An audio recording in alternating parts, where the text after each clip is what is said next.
So you know how Britney Spears is like really trying. Her name is Britney, Lynn. But her middle name's not Lynn. Her sister's name is Lynn. Yeah, Jamie Lynn Spears. Yeah, Jamie. Yeah. Well, is it? Which one is it? Yeah, I think it's. It is sister. Jamie Lynn. Yeah, of course it's Lynn. Yeah. So it's like Britney Jean. Yeah. Yeah, just like every assassin has the name Lee. Their middle name is Lee, or what's another common assassin's name? Ted. John Wayne Gacy. Wayne. Well, you know what? I think they do that on purpose, though. I think as soon as you do something dumb, or you're a serial killer or whatever, they just add your middle name. Like, no one ever would call you or Ted by their middle name. Those are calculated things, serial killers.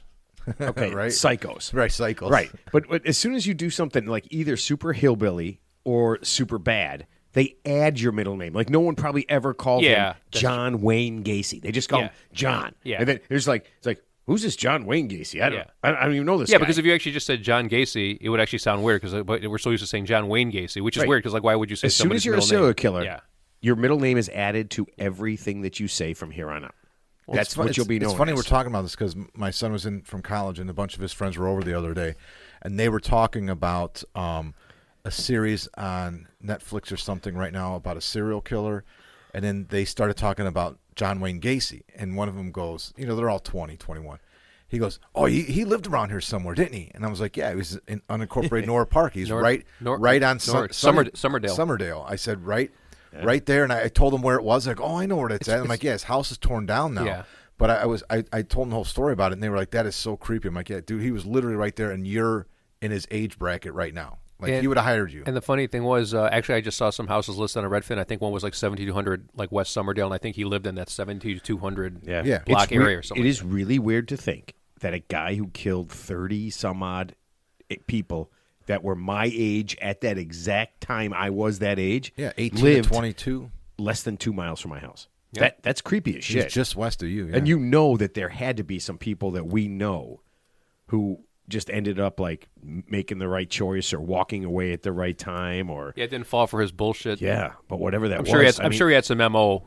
Obviously he had an MO. I mean, I know people live through like terrible things and everything, but when it's like it happens right there, like I'm sure if your kid, God forbid, was in some kind of school shooting and they were in that school, but they got away just fine. You think, wow, my friend's sister ran away with her boyfriend. She was pretty young. He was older.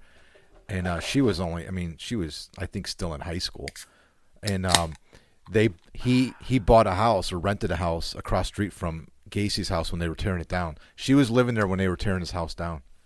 I can't believe it stayed up for that long. Well, they had the it was I don't know exactly how long it was up before they tore it down. I don't think it got torn down until it was a recently. few years. No. Well, it was a crime. It was a crime scene for years. I mean, it took them like months and months to excavate. No, they tore it down in the early 80s. Yeah. Oh, did they really? Oh, yeah. Yeah. They tore it down like after. You know what? I pay attention to nothing.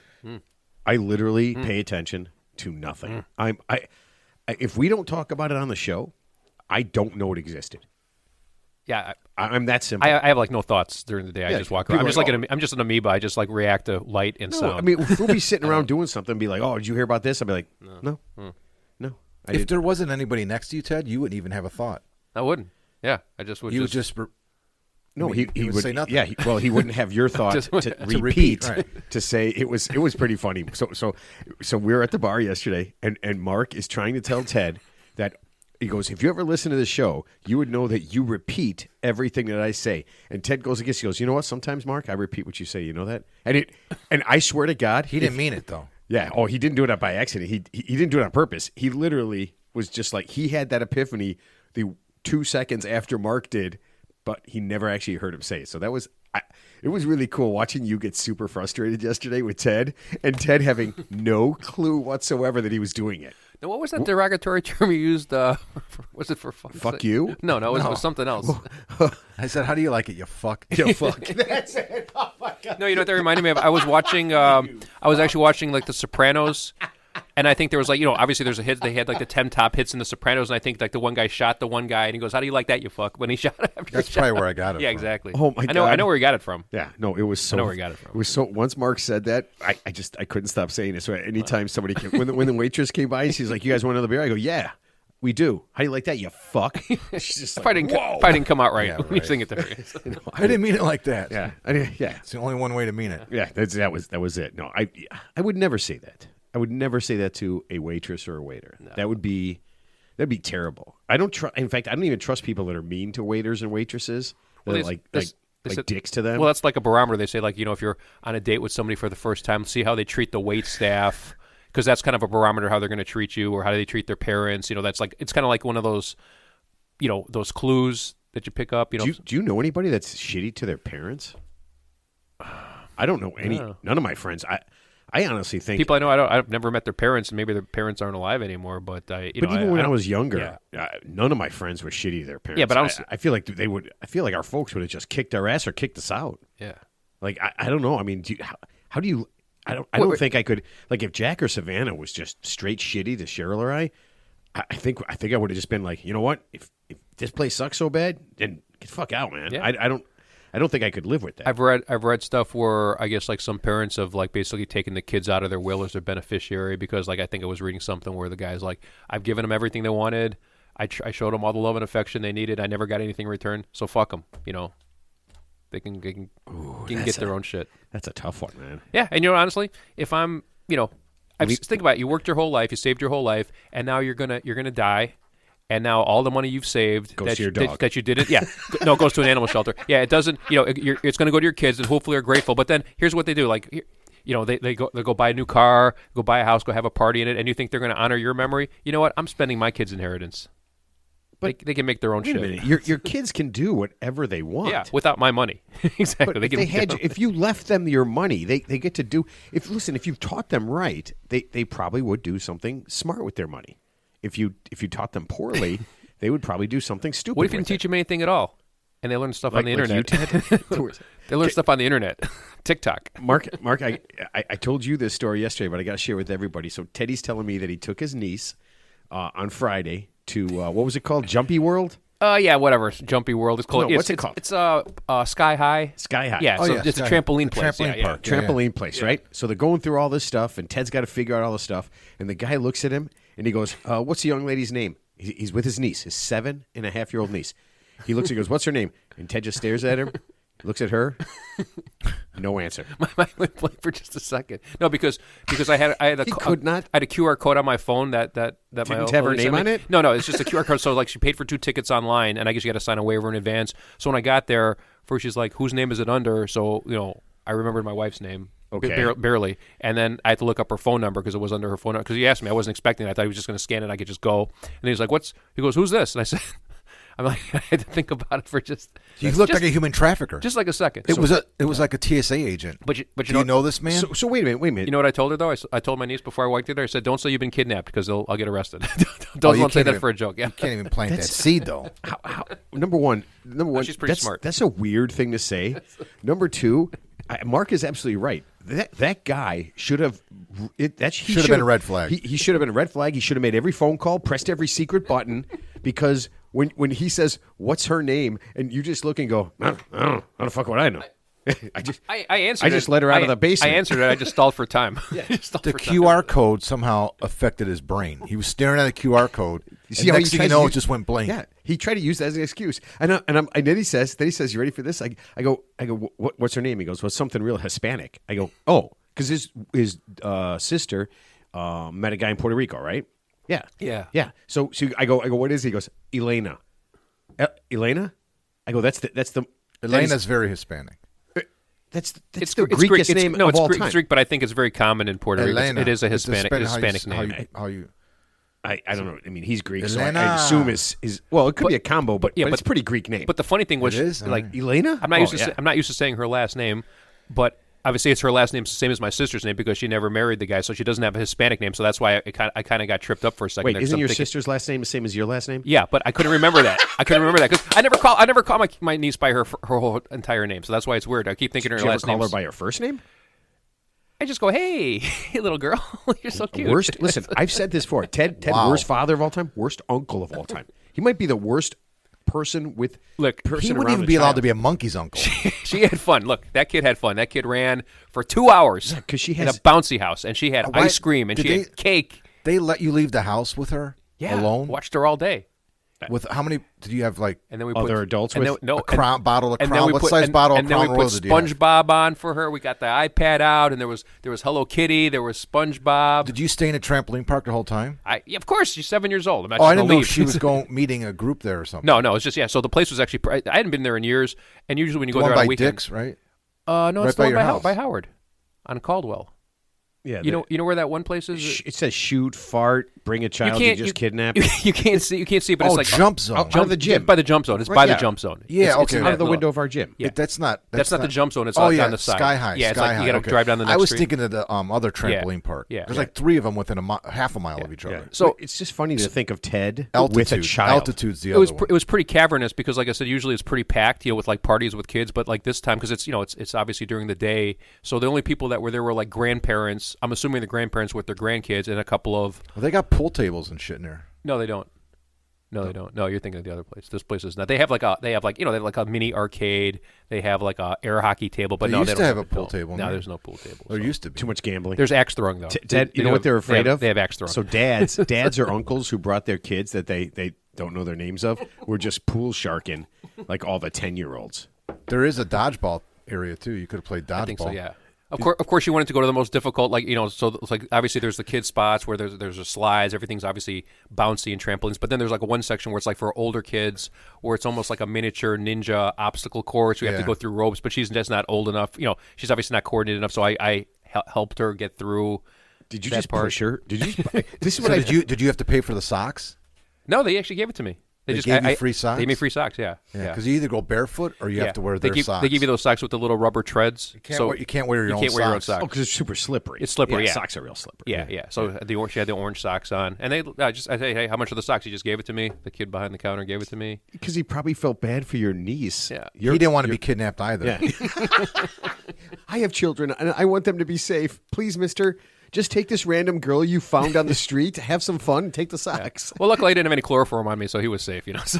Not on you. It was Does in this the car. rag smell like Yeah, of course it was. Because the other kids were still in the trunk. I'm like, hey, kid, you ever see They had to be sleepy. you ever seen a succinylcholine syringe up close before?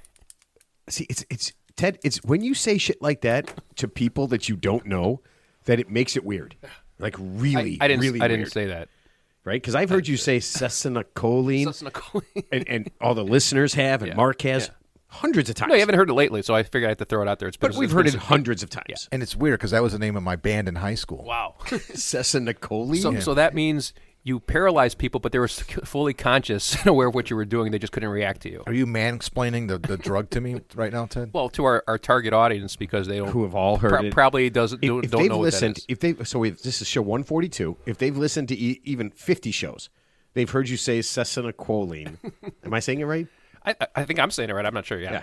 Succinylcholine. At least yeah. 20 times. Okay, Yeah, at least 20 times. So a friend of mine sent an email out. He does that Survivor poll, and each week he sends an update, and he's a pretty creative writer. So he wrote a thing about the Bigfoot film that came out, the famous one with the Zapruder film. No, that was the Kennedy assassination. Oh. This one is likened to that in a different way. You know, the one where the guy's running through the forest, the famous one. Yeah. Yeah. So he wrote a whole thing about it because it was like, it wasn't that long ago. The anniversary's coming up. So he wrote a thing about it. And I looked, our podcast that we did with the Bigfoot lady was 2 years ago to the day almost. It was. Yeah, remember we had her on because of that. Really? That's the anniversary. I had forgotten that's why we had her on. But we had her on October 18th, 2022. Yeah. And so he was sending. So I didn't put two and two together. I didn't realize it was the anniversary of it when we had her on because I'm like, oh man, I got to send him the link to the podcast. And I went back and I looked at it. I'm like, oh, wait a minute. It's like right at the same time. And I'm like, okay, that's why we did the show. But I went back and listened to that. I sent you a text about it. I didn't get a chance to listen today, but if no one's listened to it before, it's not episode. There's no episode in front of it. Oh, I got to go back and fix that. All the early shows, like the first 100 shows, do not have an episode number. Really? Yeah. Oh, I suck at that then. Okay. That's So just another thing I failed at. October 18th, 2022. It's so funny to see how the show has changed from then to now because we did a 5 minutes where we were on the air and we weren't supposed to be on the air. Ted went to the bathroom. You went upstairs to calm the dogs down, and she's just sitting. That was all recorded? It was all recorded. I swear I listened to that show. I just listened to it today. I sent you a text about it. Yeah, I didn't know what I did. So you came on and you explained it. So here's what's going to happen. we're gonna do some banter at the beginning, then we're gonna introduce ourselves, then we're gonna bring you on. So it was like right now Ted's in the bathroom. We're waiting on Mark to get here, and I gotta go take care of the dogs upstairs. So it'll just be a few minutes. And you're explaining to her, you're doing some soft talk to her, and then you get up and you leave, and there's like this silence.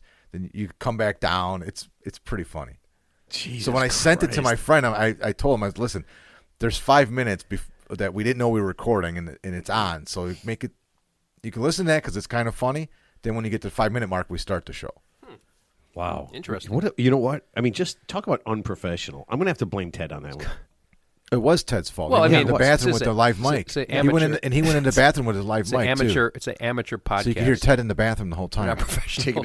like the Naked Gun, like Liam Neeson did in the Naked Gun. Oh my God! No, not Liam Neeson. Wasn't it? Not Liam Neeson. What the hell's his name? Yeah, the guy Leslie Nielsen. Leslie Nielsen. Leslie Nielsen. Nielsen. Liam Neeson. Leslie Nielsen. Yeah. Liam Neeson's the one who he's the one That's who's his having dad. someone That's being his perpetually kidnapped all the time on his watch. Yeah. I've got these skills. Nobody believes me, but I get the person back every time. Except the second time they took my wife, I didn't try that hard. Yeah, and that one didn't turn out. So my question is, by the time you came out with Taken 7, wouldn't the sophisticated Given back? No, wouldn't the kidnappers just say, you know what, this guy's really going to come after us. Why don't we just pick a softer target where we could just do the kidnapping? Yeah, anybody else, and they can't find us. Right? Let's kidnap any other guy's daughter, any other guy's wife. Everybody else is open season right now. Yeah. We could take 4 or 5 wives, 4 or 5 daughters, and then when we make the call, the guy's going to go like this: "Who is this? Yeah. Wait, she's not home. Bitch, you up?" So Matt, you listen to a lot of books on tape. Ted, you never amounts. have, right? Ted's never read a book in his life. So I accidentally listened to a book on tape. Because you, I didn't know. Is this when you accidentally impregnated someone? I didn't know it was a book on tape. It came up on my Spotify feed. Okay. It was David Grohl, and it said something, blah, blah, blah. So I just started listening to it. It turns out he had an autobiography that came out like in 2021. It was a #1 bestseller. And he also did the live read for the book on tape, which just came out recently. So Spotify put it up for free. Oh, okay. And it came up on my feed, and I thought it was I didn't know what it was. So I started listening to it. And after like an hour, I'm like, wait a minute, what the hell is this? I was on a treadmill, I'm like, what's going on? So I looked at it, and then I looked at it a little bit more. I'm like, holy shit, it's like 12 hours. It's not just a 1-hour podcast. It's him reading his book. His autobiography. Who I don't know did, this guy. David Grohl from the Foo Fighters and Nirvana. Oh my God! Yeah, I think And I heard him. I didn't know who it was. Yeah, you're literally saying things that don't make sense. Wait, is that the guy who wasn't he like in a cheating scandal just recently? Like he impregnated some other. Shut up, Ted. So I'm listening to his book. Ted. You ruin everything.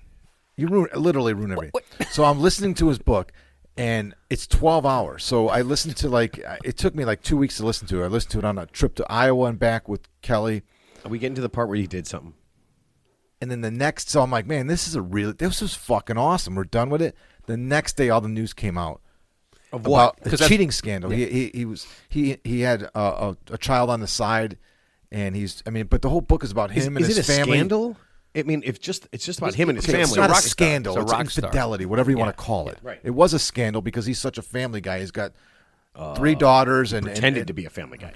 No, he is a family man. He is a family guy. He just made a second family. He was so family that he made he was so good at it. Yeah, so he made a second one. But some of the things that he talks about in the book, it's all centralized about him getting to this point in his career where he has kids and he wants to raise them in a rock and roll environment, like what.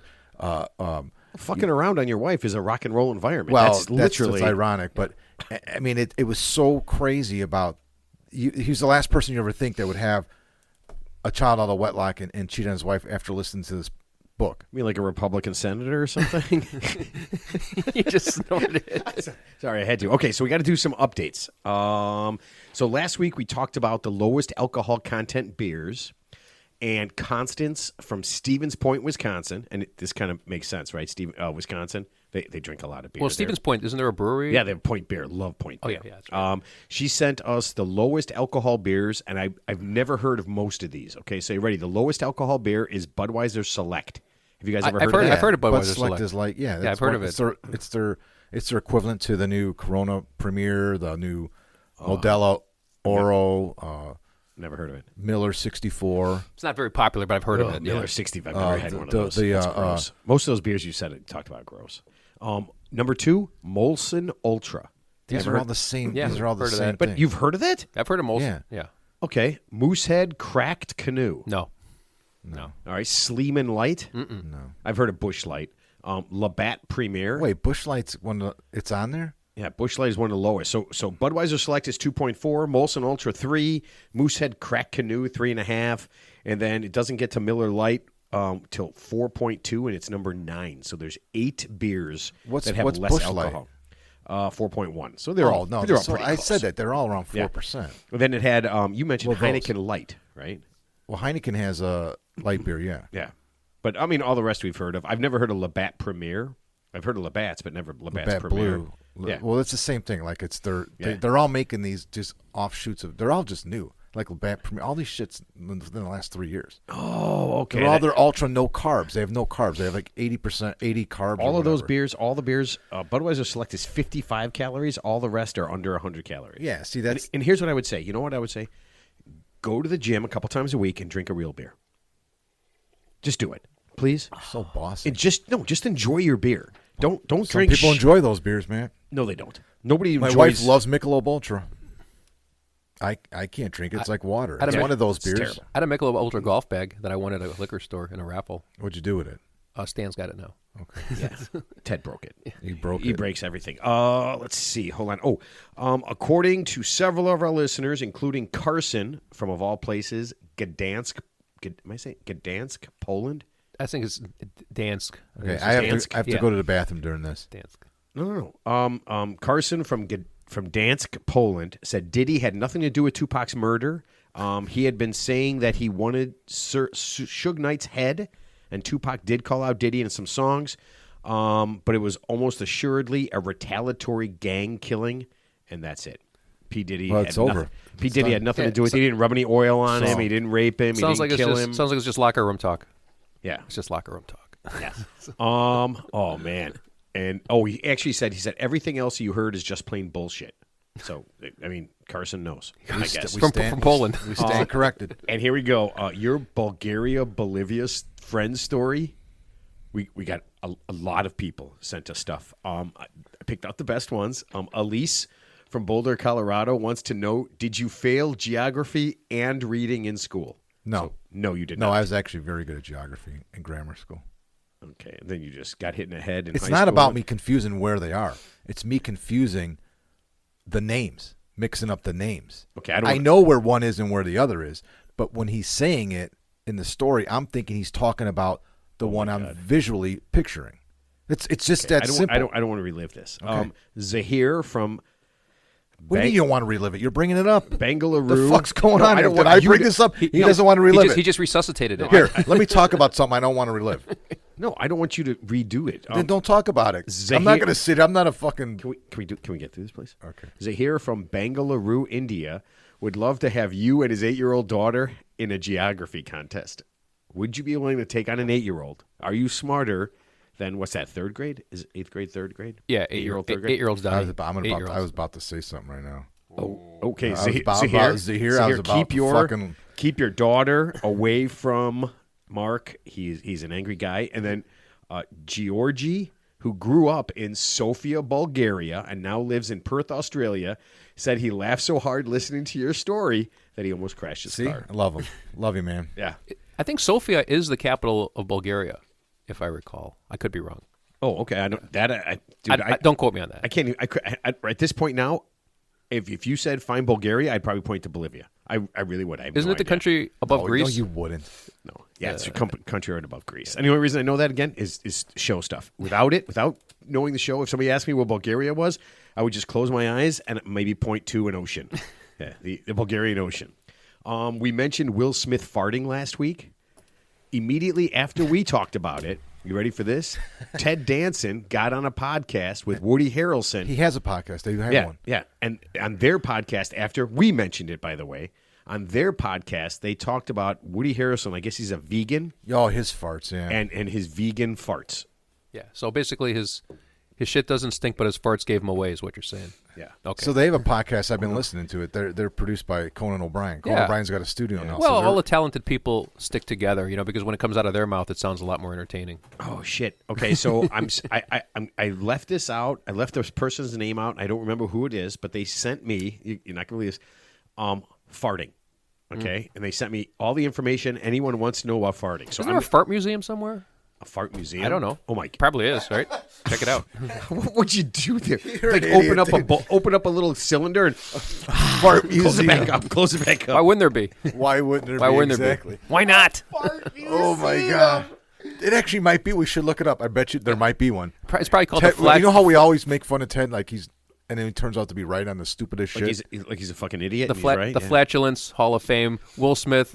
Yeah, I don't remember. So my Well, sister, that's different. My Yeah. sister said that she goes, well, why when Will Smith was farting, don't give him farting foods. But according, and I wish I had this person's name, swallowing air while eating, drinking, or talking can cause you to fart. Digesting food, just any kind of food, intestinal bacteria.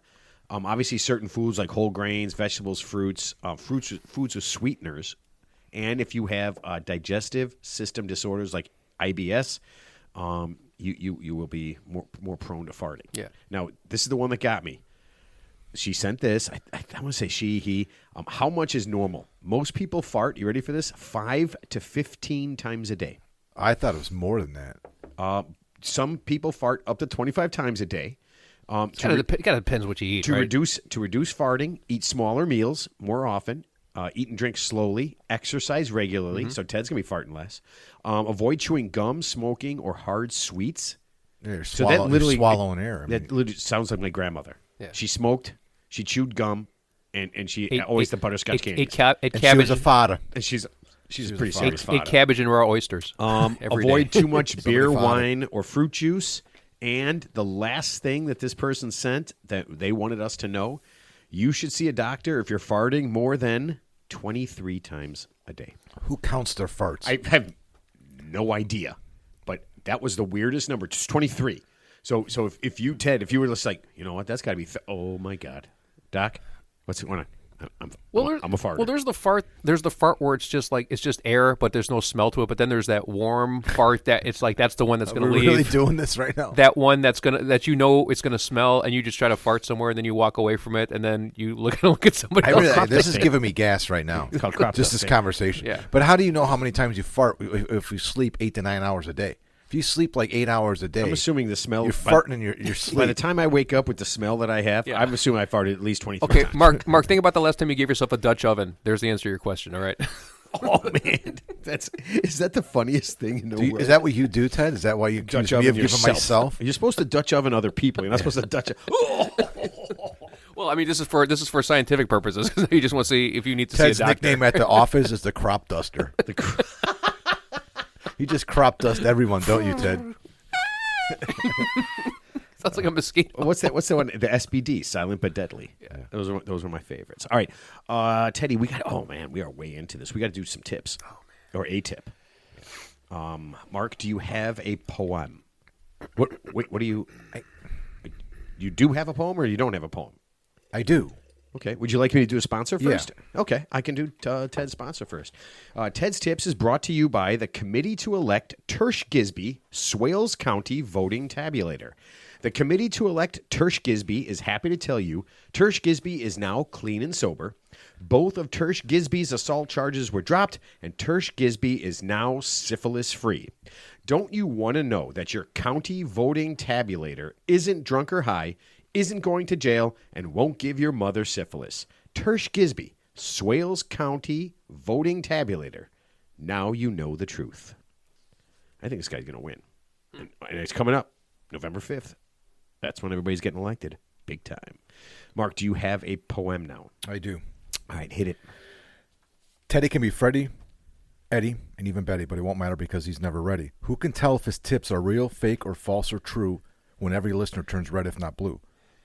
For you to get a clue, Ted, let's be frank and hope this tip does not tank. If it does, we know who to thank. Rank and file to travel, the better to send Ted to the River Nile. Forget the rhythm, remember the rhyme, so we can get to Ted's tip on time. Now or later, worse or better, it's time for that guy who said he never met her. Ted. Right on, brother. Right on. Right on. Oh, wow, that is good. Okay, Teddy, short and sweet. And at first, when I got this, I thought this was a softball. Excuse me, a softball question. Choke. But now I'm not sure exactly what I think. So here it goes. Ted, I have a choice to make, and I want some help. I need to sell my car, but it's a piece of shit. I can sell it online and make some money, but it won't last 6 months. I really need the money, but I'm going to be screwing somebody over. And then he writes it again. I really need the money. What should I do? Damien, 25, Newark, New Jersey. Hey, Damien. Well, W.C. Fields once said, there's a sucker born every minute. That's number one. He also said, I think I zipped my dick in my zipper. Yeah.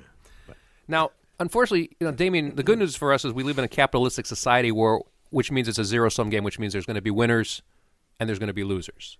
And that might apply to whoever potentially buys your car. Here's what I would do realistically. I mean, number one, all used cars are sold as is. So when you go on Facebook Marketplace or Craigslist or wherever you advertise this vehicle or Cars Direct or wait, hold on. If he does Trader. Craigslist, could he advertise his car and a hand job? And maybe the guy will get something on whoever Possibly, buys yeah, it. Possibly, okay. Yeah. So basically, here's what you can do to obviously assuage your guilt that you might be feeling about screwing over a potential buyer. Obviously, all used cars are sold as is, which means that you're going to recommend to the potential buyer they need to do their own due diligence, which also includes potentially getting an inspection by a mechanic at their cost. Don't let him do expense. it, Damien.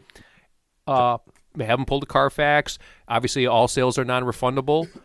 And, obviously, if you find somebody who maybe is enamored with your car, But, yeah, so you basically, you've disclosed all you can because, like I said, ultimately it's the buyer's responsibility to do their due diligence when buying a used vehicle. I honestly thought you were going to tell him to do the right thing. That is the right thing, but in an indirect way. So he's indirectly hinting to the buyer, like, you're not going to come out and say, because obviously he's in a conundrum, right? He needs the money. Maybe he needs it for so a you're medical telling procedure. Him it's okay. What did he say his car was?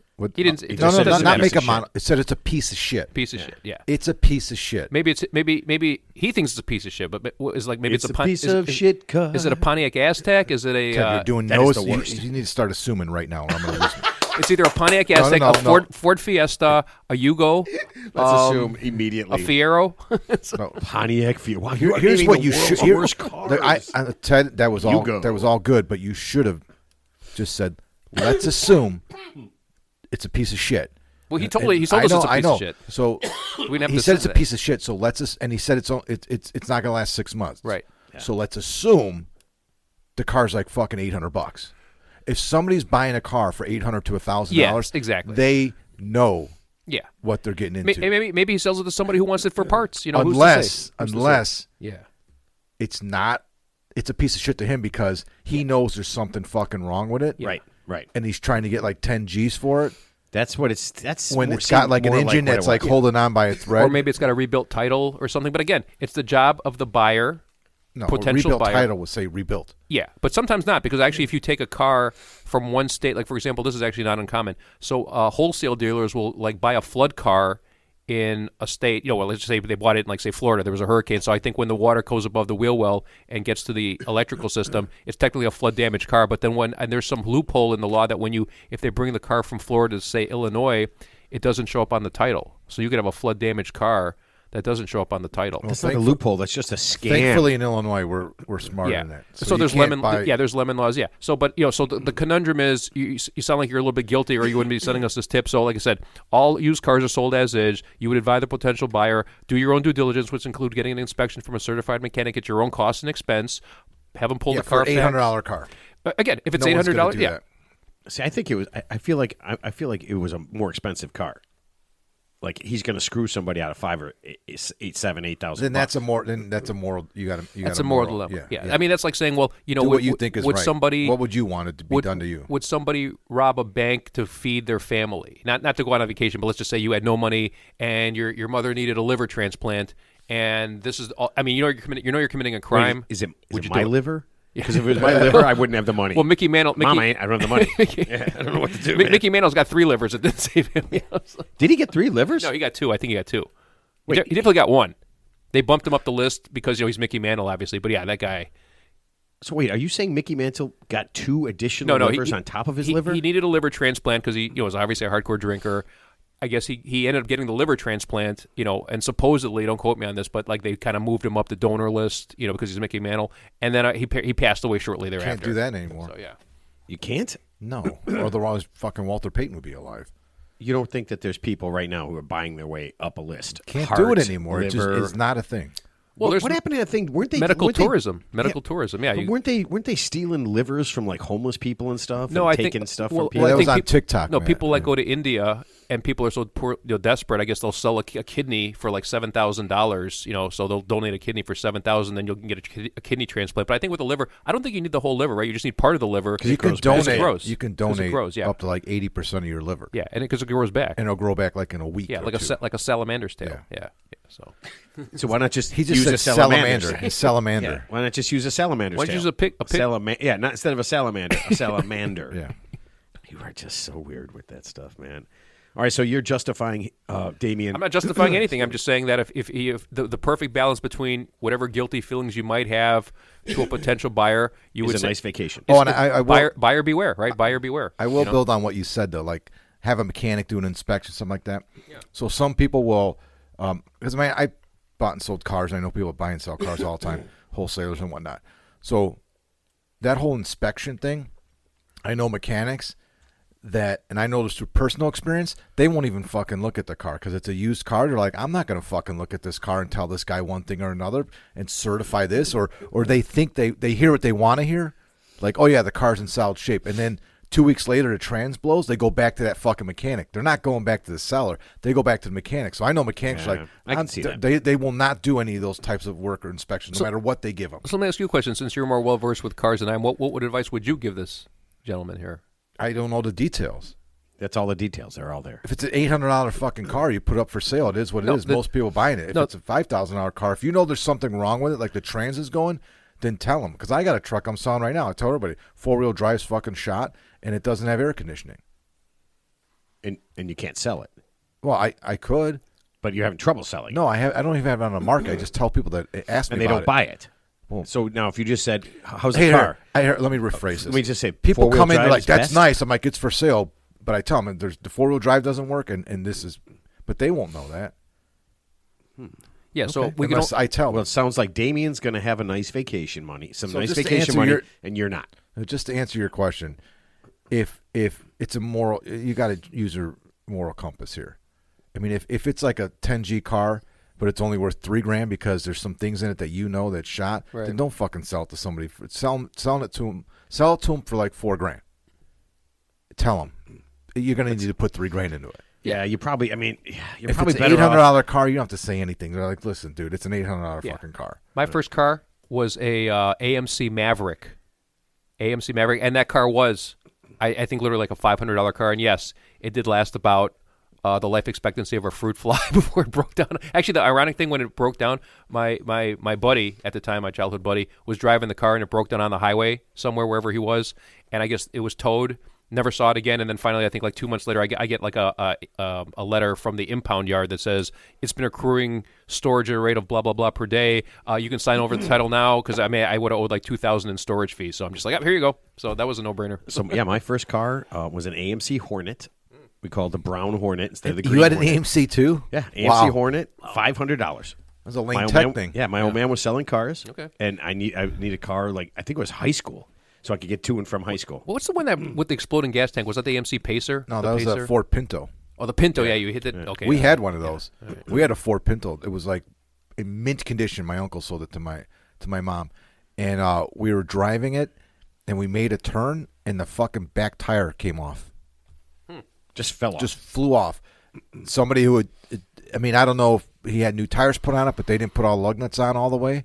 And we made a turn, and I'm sitting on that side, and the car just went kaplunk, and I look forward, and the wheels fucking down the road flying. Well, that's not my the mom. car. My mom was like, "What the hell just happened?" That's not the car's fault. That's obviously operator error. I'm like, "Mom, the My, tire, the mechanics wheel error. came off." Yeah. My Hornet made it. We were parked on the upper deck at a bowling alley. I went down. Was it I went down the Montclair? ramp. Was it Montclair? Yeah, yeah. Yeah, in Belmont. Yeah, went down the ramp. hit the brake to slow down. Nothing. Just started pumping the brakes. Shot out onto a 4-lane busy street in the middle of Chicago, in the middle of the day. Parking brake. Didn't get anywhere. And all of a sudden, I'm just like, fuck. And I just yanked the parking brake, and it just goes, and it basically almost parks itself. We pushed it over to the side, and I'm like, I call my dad on a payphone, right? Because it's the 80s. Yeah. I called my dad, and I'm just like, hey, man, it's the car, no brakes, no nothing, blah, blah. He goes, just fucking leave it. I'll get it. And because he was working at a car place, he had a tow truck come. Yeah. He's like, it's garbage. It's done. Okay. Yeah. And then he asked me this. He goes, hey, you ever heard of changing the oil, motherfucker? And I was like, I to be honest with you, I'm like, no. He didn't know nothing about brakes either then, right? No, I don't think Changing I changed the oil? I think I had There's that car no correlation. I don't think. No I correlation. think I had that car for 2 years. Of course the brakes aren't working. You never change the fucking oil on that goddamn thing. So my only used car story is I bought a used Toyota. Remember the Toyota Cressida? Oh, what a piece of garbage. So I bought it from a guy. I can't remember what I paid for it, but Was his name Damien? No, I want to say I paid $1,000 for it, and then I think this. I can't remember if it's my fault or whose fault, but apparently the car supposedly was well taken care of. Long story short, I was driving to a bowling tournament on the highway, and it just stopped. It ran out of oil, and the car. So what happens when the car runs out of oil? I've never experienced that before. It doesn't make any weird noise. It just stops. You hear the engine, and then it just goes quiet, and then it's done. Some cars, it the motor this one, seizes, it just seized up, and the car was toast, and I think we ascertained that it had run out of oil. So I mean, was it burning oil? Should I have checked it earlier? But I mean, should you have changed it? Added some. I don't know. So now that we've gotten on the topic of bowling, I have a question for Ted. Ooh. I just saw a video. Do you know that there's this competition that the pros do? It's called it's like where they're just bowling strikes. Yeah, I've seen that. I know what you're talking about. Dude, this guy just broke the record. So they got 2 lanes going, man, and you go at it and you bowl until you don't get a strike. This guy got 16 in a row. Sure. Wait, so you're on one lane, I'm on the other lane. No, he's just doing it by himself. He's going from lane. It's 2 lanes. Oh, as many strikes as you can, as you can get in a row. Yeah, you just keep going until you don't strike anymore. Sure. His last ball, 16. I guess the record was 15. Okay. Which is hard to believe. Yeah, hard to believe because you think there's a lot of good pros out there that could exceed that. If you're on an easy. Well, I was just during this particular competition. I don't know competition. how long they've been doing it or who participated, who hasn't in the past. Sure. So it was just this particular event that they had. Of course. So there's a couple of pros and then they're all bowling. This guy shot 16 in a row, and the last ball he threw, he threw a strike on this. I think maybe it's just on one lane. Now I think about it, because he bowled a strike, and he got the ball and threw the next ball, and the gate was still down. Oh, the gate was going up, and it was just like he was just like that hot. Yeah. Oh, and just get it, throw, get it, throw. The gate cleared, and bam, took them all down again. It was like that, so it got me thinking. Professional bowlers, or even bowlers that are as good, if not a little bit better than you, if the conditions are right and there's no stress and you're not in a competition, you could probably bowl. Absolutely. Hitting a strike is not the hardest thing in the world. Even a good amateur, if you're on, like, for example, league bowling, just, it's no secret. The bowling centers make the lanes purposely easier because, guys want to go out and throw strikes. They want to average over 200. It's more fun that way. They're not going to make it into a tournament shot where everything gets penalized. So you could basically build what's called like a funnel to the pocket. So you can oil the lanes a certain way, and if you're, even if you're decent and are just moderately consistent with these high-powered balls these days, no guarantee you're going to strike, but you could definitely hit the pocket, for several. You can miss here, you can miss there, and the ball will still get to the pocket. Obviously, there's no guarantee you're going to strike, but you could definitely be in the pocket, more often than not all day long. Yeah, so I could see that. Yeah, it's definitely doable. I'm sure if you took a top pro, they could probably throw 20 in a row, I would say. Probably not. On one lane. Probably 16 is the max they can throw. Well, no, just during, I'm sure. Maybe it was just this competition. Just in this particular environment. Yeah. That was what. That would be weird if you went to a bowling alley and you just, you're there with your buddies, you're doing whatever, couples, whatever, and then 3 lanes down, this guy just stands up there and just. Every time. All of a sudden you're like. I saw that. He's doing like 8 strikes in a row, and he keeps on doing it. I've seen that happen. So I bowled, like just open bowling, and there'll be a guy next to me, and he's, you could tell he bowls a league, or he's got a little experience. And I've seen a guy throw like 8, 9 in a row, and in my opinion, were they like okay, but they're not like obviously top level. But the way the lanes are oiled and the way they're throwing the ball, if they just get the ball off their hand consistently, sure, it's definitely doable. Obviously there's no guarantee you're going to throw a strike with bowling, but you could definitely get to the pocket, hit the pocket consistently for 2-3 games in a row. So 13 is a perfect game. 12. 12 to the perfect game. Yeah. Okay. Yeah. And there's one called a Vera Papa 300. You know what that is, the Vera Papa? It's an old-time bowler's name was Andy Vera Papa. So he counted a 300 game. So if he threw the last 6 strikes of one game and the first 6 strikes of the next game for 12 in a row, but it's 2 separate games, he still thought of it as a 300 game. It's called a Vera Papa 300. Oh, that's why they okay. Yeah, he argued that point? Yeah, so he was a guy from like the 1950s, when they had long sleeve shirts when they bowled. Yeah. So you make up your own rules. yeah, It's like a no-hitter. I didn't give up a run. I haven't given up a run in 3 games. Yeah. Yeah, but you've only pitched 3 innings a game. It's 3 games. 3 times 3 is 9. Yeah. There you go. just make some math That's that what he makes did. sense. Some I gorilla, like that. some gorilla math. All right, here something that doesn't make sense to me. Last week, Jesse Waters of Fox News. You guys watch Yeah. Fox News? I know we know who Jesse Waters is. You know who Jesse Waters is? No. He's one of the talking heads. Talking on there. head, yeah, Greg Gutfeld, Jesse Waters, all those Fox News talking Yeah, heads. so he was chatting last week with some of his guys, and he said, and exactly his exact words, he wanted to know if someone was gay. He said it's important for him to know if the people he's around, if anyone around him is gay. Why? He doesn't have gaydar. He has no gaydar. Why is that important to him? Actually, okay. nobody on Fox has any wherewithal. So Yeah. Well, you know what? That's funny because I was thinking that, right? And there's 2 reasons. One, you really, really don't like gay people. It's possible. Or number 2, you want to know which one is the gayest and which one So is he needs to hot. know. You want, he you needs want to- the hot, but he needs to and know the gay because combo. it matters to him for judgmental purposes, right? I'm assuming either he wants to get laid has- or he wants to judge yeah, someone. he needs to judge. Yeah. Yeah. Interesting. Yeah.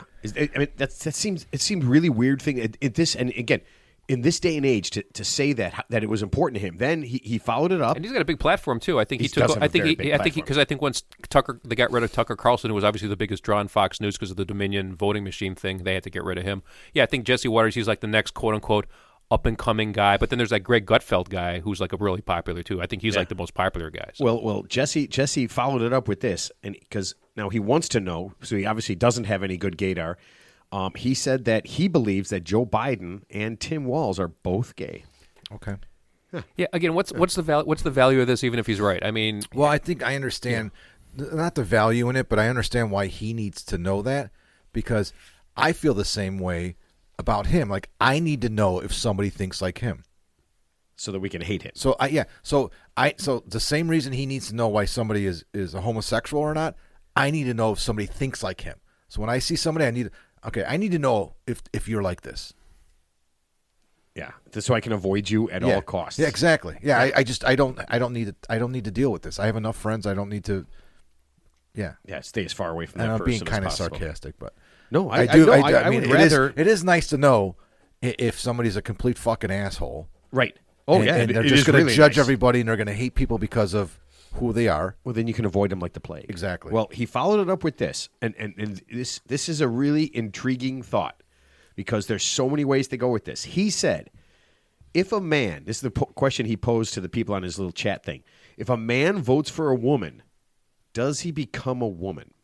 So that is the question to me. Doesn't make If I any vote sense. for a female candidate in any, I'm a man. If I vote for any female candidate ever in a history of elections, do I become a woman? Doesn't even make any sense. It's just such a silly thing to bring up. I mean, I don't see the correlation at all. It seems like it's a complete wasted talking point. Isn't that where lesbians come from? The 'Cause answer they only had male. The answer is yes. It's a yes/no question. Ted. I mean, if Nikki Haley was running for president, I mean, I'd probably vote for her.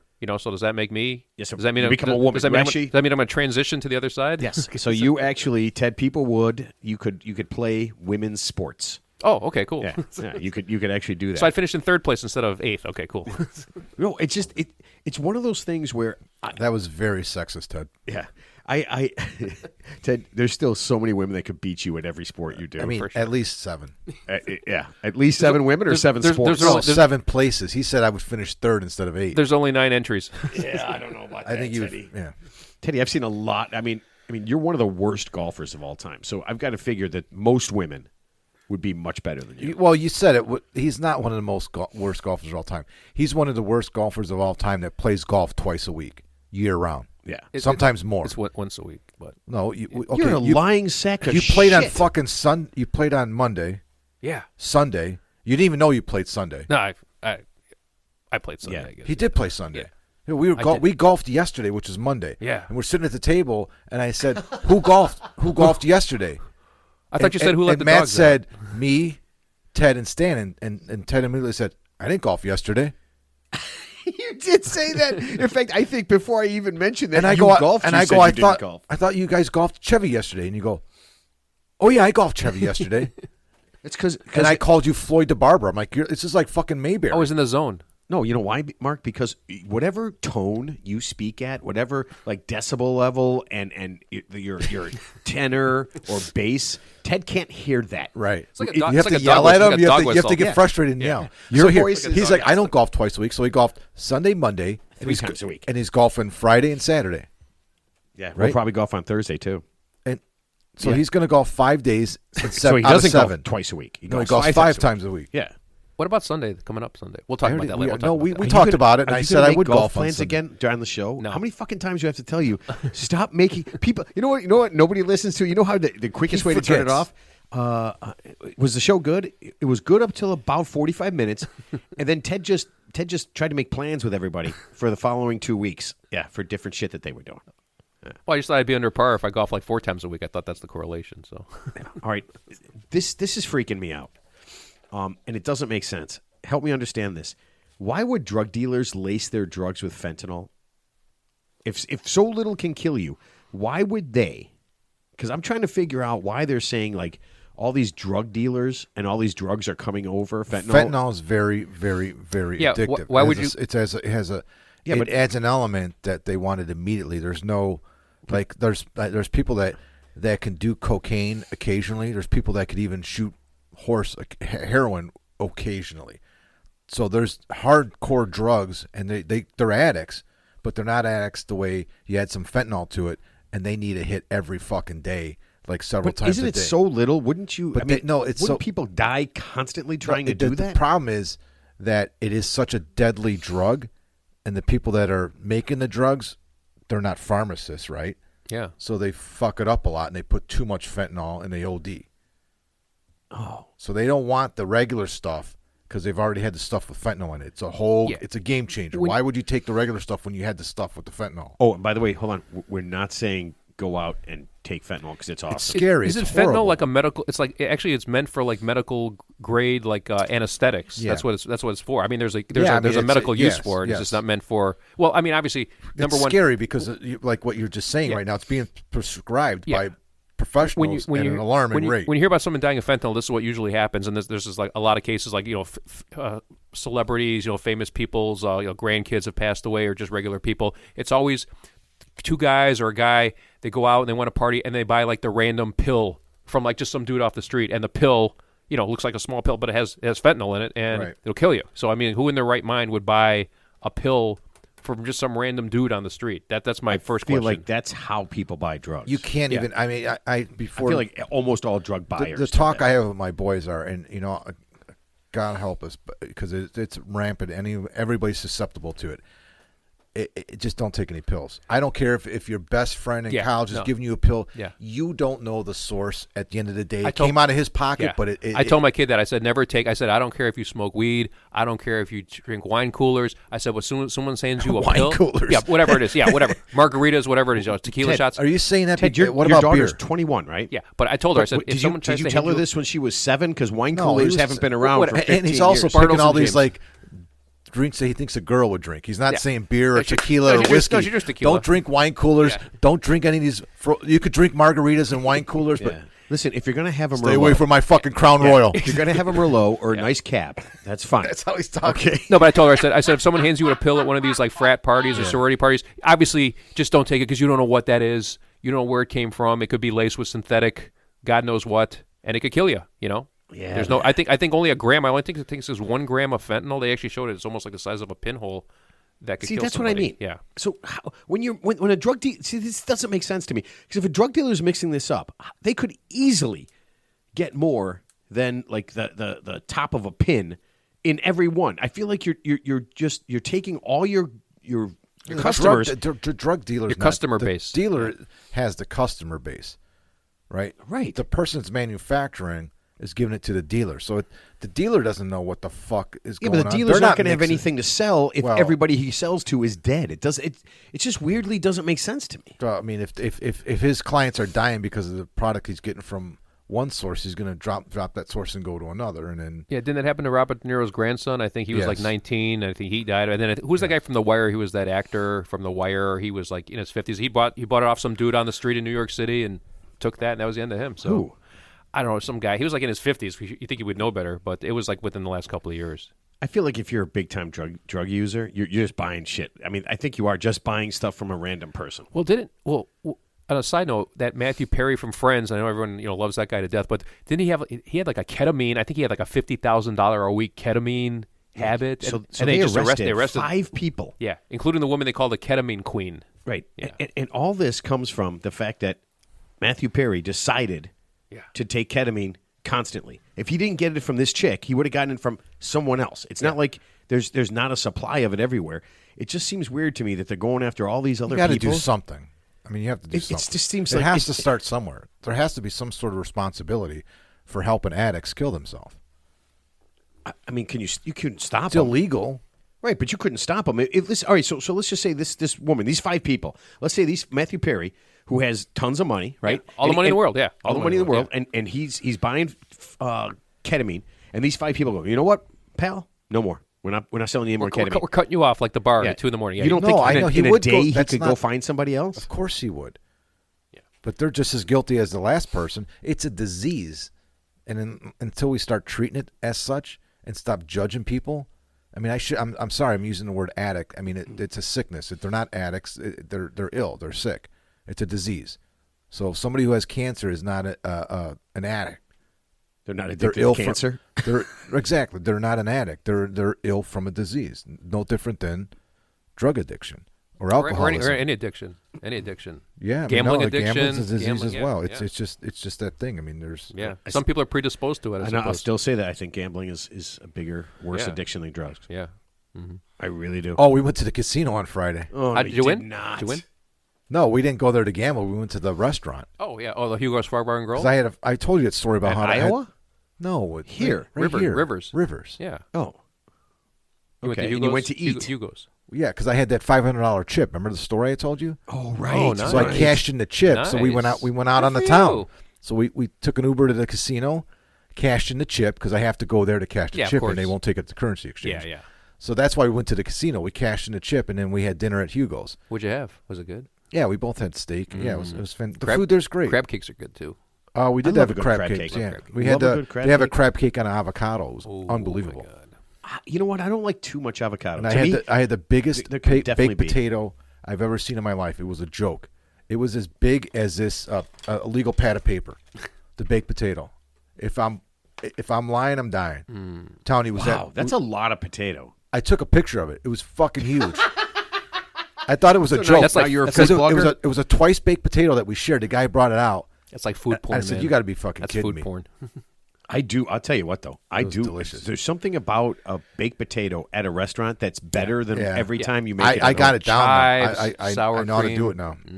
I got my buddy Elliot. Well, he's not with us anymore, but he had a great baked potato at his steakhouse that we used to go to like all the time. We were regulars there. I mean, the key is butter and salt, man, on that skin and baking it, and then basting it in butter, and then Before you like wrapping it up in tinfoil type thing. no, before that. So you wrap it. I used to do it like in the oven, get it up to where it's almost done, and then baste it with butter and salt, and then like while it's finish it. still closed. Yeah. Okay. And then wrap it in, and then you don't have to, but I like to finish mine in foil so it gets really soft. Oh man, Sounds good. I do really like. yeah. I But you love can't potatoes.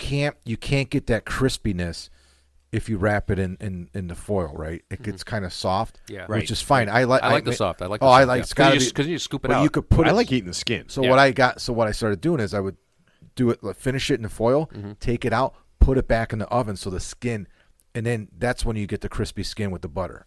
So I had it backwards. so good. I would do the butter Oh, at the end. So now you know. Yeah. So on a side note, everybody knows who Anthony Bourdain is, right? The famous chef who go around the world. And Yeah. he obviously committed suicide a couple years ago, but he actually said He died by suicide. What he said, he goes, one of his favorite places to go, fast food restaurants, Popeyes chicken. He would get the spicy chicken and then a side of macaroni, the mac and cheese. See, that's a cheat code for a lot of very eccentric chefs that have like a sense, like a very like a palate. They'll eat anything and they'll enjoy it. That was his go-to place. Yeah, so they all like junk food. Like their guilty pleasures, like a fucking Whopper. Like, so he'd go in disguise. He'd actually, because I guess he's, I wouldn't know if he wouldn't go in disguise. Disguised Nobody to at Popeyes. Popeyes knows who Anthony fucking Bourdain is. Are you kidding me? I'm going by what he said. He goes, I would go in disguise. Maybe he thought he was more important than he really was. Definitely sounds like he thinks, or he thought that he was very, very important when he was moderately to not important. So, for example, I often go in disguise too, Mark, when I go out. I don't want to be recognized either. Well, because they fucking won't let you in the door. Here comes Ted. Kids, run! Run, kids! It's Dave. Don't smell the rag. It's David Dennison to you. You're going to end up in a jumping jack thing. Yeah, it's just you don't want to do this. In a onesie. I don't know what's going to happen. Does he hurt us? No, he'll just take you to every jumping jack place that there is. Did you ever read his book, Anthony Bourdain? No. Kitchen Confidential. Huh. Is it just about food? Because I really don't give a shit at all. It's called Kitchen Confidential. It came out so he like tell you secret kitchen 25 years, dude. It's phenomenal. If you didn't, it's on. I think he did. He might. I shouldn't say this, but I'm assuming it's on tape because this book came out 25 years ago. Is it a cookbook? No, it's not. It's. You know how creative he was when he spoke, and no, he wrote. Never, he never did a saw lot the of show. Okay, well he's a very creative person. Okay. Both in the kitchen, and he was very. He's well spoken. You could listen to tell stories. He's a great storyteller, and he was a pretty talented writer. So he wrote a book. It's almost like an autobiography. It's called Kitchen Confidential. But he talks about his way working up to where he got, working, washing dishes, a line cook, all this and that. All the shit that happens behind the scenes. Now it's more common knowledge, but he spilled he was actually blacklisted from a lot of restaurants and stuff because he kind of backstabbed the industry. He told him a lot of secrets, shit that goes on. Yeah. Kitchen Confidential. How they make, I think like the magician who tells you how to do this. Exactly like that. Yeah. That's a good analogy. But this book is phenomenal, dude. But I don't want to know that stuff. Is it stuff that makes me never want to eat out again? Yeah, they cook stuff on certain ways or certain places that you'd rather, if you knew in advance what they were doing. You think you're eating this and you're eating that, fish-wise, and think, dude, it's a good, but it also talks about the antics and all the alcoholism and the drug use that go on in the kitchens and all the fucking and everything like that. It's fucking great, dude. It's a good book. Kitchen Confidential. Does your hamburger That's my taste book mention. That's my book mention. Does your hamburger taste like I had sex with Martha while we were cooking it? I'm like, no, it doesn't. I'm going to read that book again. I read that book 25 years ago. He was on Steve Dahl's show. Anthony Bourdain was on Steve Dahl. Oh, Anthony Bourdain and Steve were friends. Like back in the day when it's Steve and Gary. He was on Steve he was promoting his book on Steve Dahl's show. Wow, that's how I learned about his Anthony Bourdain, who he was in the book, and I bought the book based on that. I must have not listened that day. All right. Would you guys ever write your autobiography? Speaking of that, no. It's not much to tell for me, so I'd have to say no, not at this point. Well, you have no names in your book, Ted. It's great. I met this What's one her guy. name? I met this one guy. He was great. The other girl, her name was something. What do you call it? Yeah, it was here already. It was something real German or Bulgarian or Israeli. I don't know. Bolivian. Bolivian. We don't know. All right. So Melania Trump just wrote her book. Her memoirs just came out. Dude, am I not? She's only like 48. What do you mean she's writing her memoirs? Is she only 48? Yeah. She seems like she's older, but I think she's like under 50. She's super hot. Yeah, she looks like she's very sad. What do you mean? Why she always does look? She's writing a memoir so she can make money. They're grifters. That's what they fucking do. She looks like she's like being held like captive. You know what I mean? Every time you see her, she does have kind of resting bitch face. But Trump is doing enough to bring in some cash. It's her turn to grift now. Okay, so she had NFPs for a while. So here's the thing, right? So when you write your memoir or your autobiography, invariably, and I think we're seeing this, you either leave out things or you leave out things you did, or you add things you never did, right? Because everybody does. Or maybe wanted to. Or you embellish. When I think of a memoir, I always think of like someone, they always talk about all the lovers they had throughout their life. Right. They're two different things. Memoirs and autobiographies are two different things. Yeah, what's a memoir? That's a good question. What's the difference between a memoir and an autobiography? I think a memoir is, you can have like multiple memoirs, where an autobiography is like something. Right. You are fucked right now, pal. Okay. You listen to me. You, Do you you can know? look Do it you up. know what it is? No, I have no idea. you But Google I it? wasn't dumb enough to say that. You know, you're getting. There's somebody right now. Who I said stopped I the show. think. I said we're talking this out. Okay. All right. So Problem solving. So Melania had some things in her book that people were like, okay, you know what, standard, don't care. But she had some really weird things in her book. Okay, one of the things she said I was is, right. A memoir focuses on a specific part of an author's life, while an autobiography covers the majority of their life. Oh, okay. Good to know. All right. So I Never guess knew. I Did you guess had yeah. me doubt myself? No, I didn't know what that meant. Because you could have multiple memoirs. Right. I mean, like Yes. different chapters first date. of your Yeah, life. you got to have the beginning of your life. And they're usually a lot shorter. So but- for every 5 years, you could write a memoir. You could simply write a memoir. You could have like a 5-year plan and write a memoir every there are 5 people years. that have there are people that have actually multiple autobiographies. Well, those that they've written about themselves. There's other people write them though. Some are Those unauthorized. autobiography? No. Yes. An autobiography is you write it. Some are unauthorized. It's a Being unauthorized a biography. biography. Okay, yeah, you're right. Yeah. Auto but is you doing if somebody has multiple autobiographies, that's how they're like with different publishers and different. Oh yeah, there's people help people them write it. have So written the life of so somebody else can cash in. Yeah. What's with her name? their blessing. Who's the princess that died? Princess Diana? Yeah. There's been a ton Yeah, of stories yeah. about her. There's a lot of people that have that. But so if Melania said that there was a bank. Melania. At one point, there was a bank that, because of Donald's politics, canceled her account and wouldn't let her son open an account. Okay. So I had to kind of look it up, and a bank isn't allowed to close your account. Yeah, and that's obviously discrimination, big time. I mean, that's like they're just not allowed to. Unless they put it in the rules, like a minimum balance or something, they could switch you Well, over. but that's like saying I'm going to open an account here because you believe it. You have this religious affiliation. or We're if closing they your find out account, the right? money's fraudulent or something. Yeah, well, that's A different. crime. Yeah. Oh, yeah. No. If there's a Like crime, you're laundering money, obviously yeah. if there's a crime, but they can't. A bank isn't allowed to just cancel your account. They can't just say. It can't just come Well, in they and could freeze your account. Say, Mark, I Well, listened you're to the saying show. you're talking about they wouldn't let her open an account. No. though. They closed her account. Oh, okay. And they wouldn't let her son open an account. Oh, okay. So once some bank, once they found out she was her name's Melania So Trump, she by said the way. this. So Yeah, what? yeah. So she said this. Yeah. So some bank went, no, we don't want your millions of dollars. Yeah. Ma'am. Sure. No, thank you. Yeah. Okay. And then there's some people who are like, do you have the name of the bank? Fact She check- said, fact-checked it, She yeah. said, I don't want to add that. It was an American bank. American Bank, definitely. And then she talked about she started a charity, and this is where it got really ugly. She started a charity with the Trump family called Fostering the Future, and the concept of it was to help foster children and children who had been in foster care kind of have a better life. Okay. And here's the problem.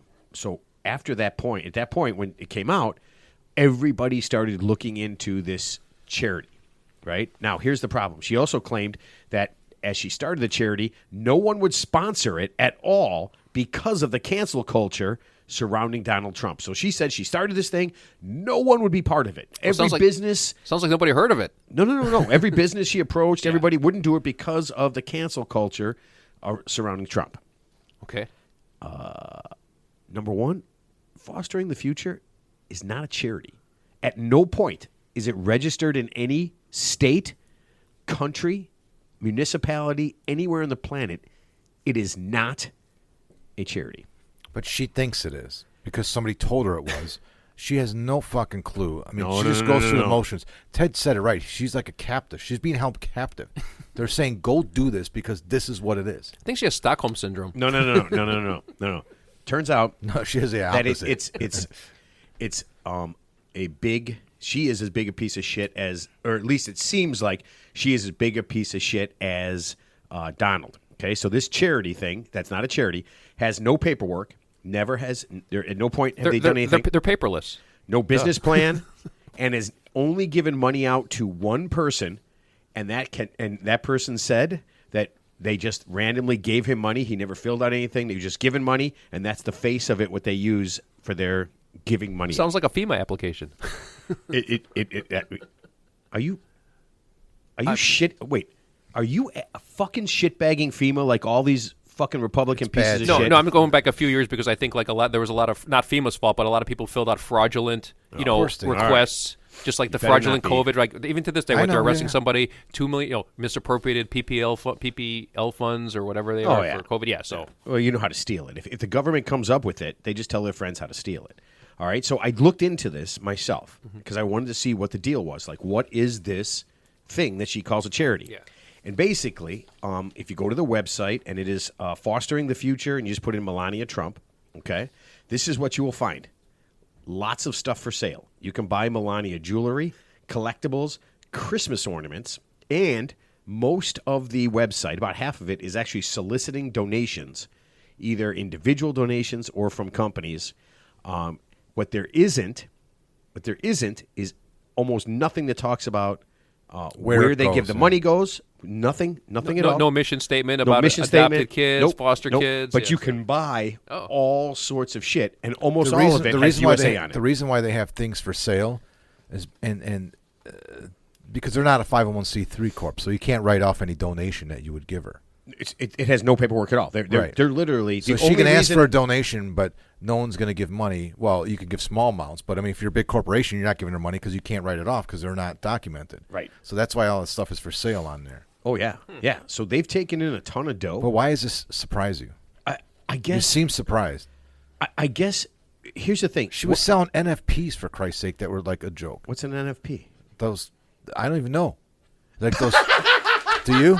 Ted? Can you Google it? Yeah, I've heard of it. She was selling it. What? She was. They were. Well, those are those items you could buy like online. It's like a digital. Digital wallet thing. Yeah. That's what all this is. So that's a lot Yeah, of they're what all this, NFPs. Yeah. Yeah. So that's what a I lot forgot of what it this is. stands for, but yeah. Okay. And it's just her taking in all this money and not giving anything back and lying about it. Now, here's the thing that gets me. She wrote all this down in her book, and now people are going there and they are seeing what's going on, and they're realizing that she's taking in all this money, not giving any of it out. I mean, don't you get in trouble for this? I mean, just what I found, just a little bit that I found. This has nothing to do with any kind of charity at all. It is NFTs literally her are selling. non-fungible, fungible tokens, NFTs, like blockchain-based tokens. But there, you could buy, So she was selling those, like those photos and those autographs and shit like that. Yeah. Yeah. Yeah, Don't you digital get in trouble- content or media. Don't you get in trouble for this I stuff? said NFP, like I not said for NFP. profit. Yeah, I meant or T. not. I thought it was not. I thought I looked up NFP. It was non-farm payroll. We're talking about not for profit. Yeah. Yeah, but I mean, don't you get in trouble for this? I mean, she's admitted everything she does. Is none of this illegal or wrong? Dude, there's so much shit there. I mean, they're just. I mean, it's just Well, ridiculous. I mean, you have to assume that some high-powered law firm vetted this book before it hit the market, right? And they probably said, well, not the book, the website he's talking about. yeah, but the memoir, obviously it's in the memoir. You think somebody would have like fact-checked it to say, okay, how Don't- much don't trouble mention could this. she get Don't- in? Don't mention. Don't say Yeah. the word charity. You can't say the word charity because it's not. Yeah, so I'm just saying we have to assume that some high-powered legal team looked at the finished product of this quote-unquote memoir before it hit the public. Is this one of the many legal teams that have defended Trump and his 6,000 ready 6,000 and growing lawsuits? 6,000. The person you would vote for, Ted, has been involved in over 6,000 lawsuits. 10,000 is my limit. Okay, look, 10,000. That's too much for me. I but, want you to think that's about a bridge. that for a That's a second. bridge too far. I want you to think about That's a how bridge too far. stupid that sounds. There's a guy running for president right now who's been Who involved. might win, by the way. Well, who's also a convicted felon. Yeah. Okay. Well, I mean, absolutely. but that felony charge, come on, that's not even a real thing. 34. Why don't you just make it 50 felonies?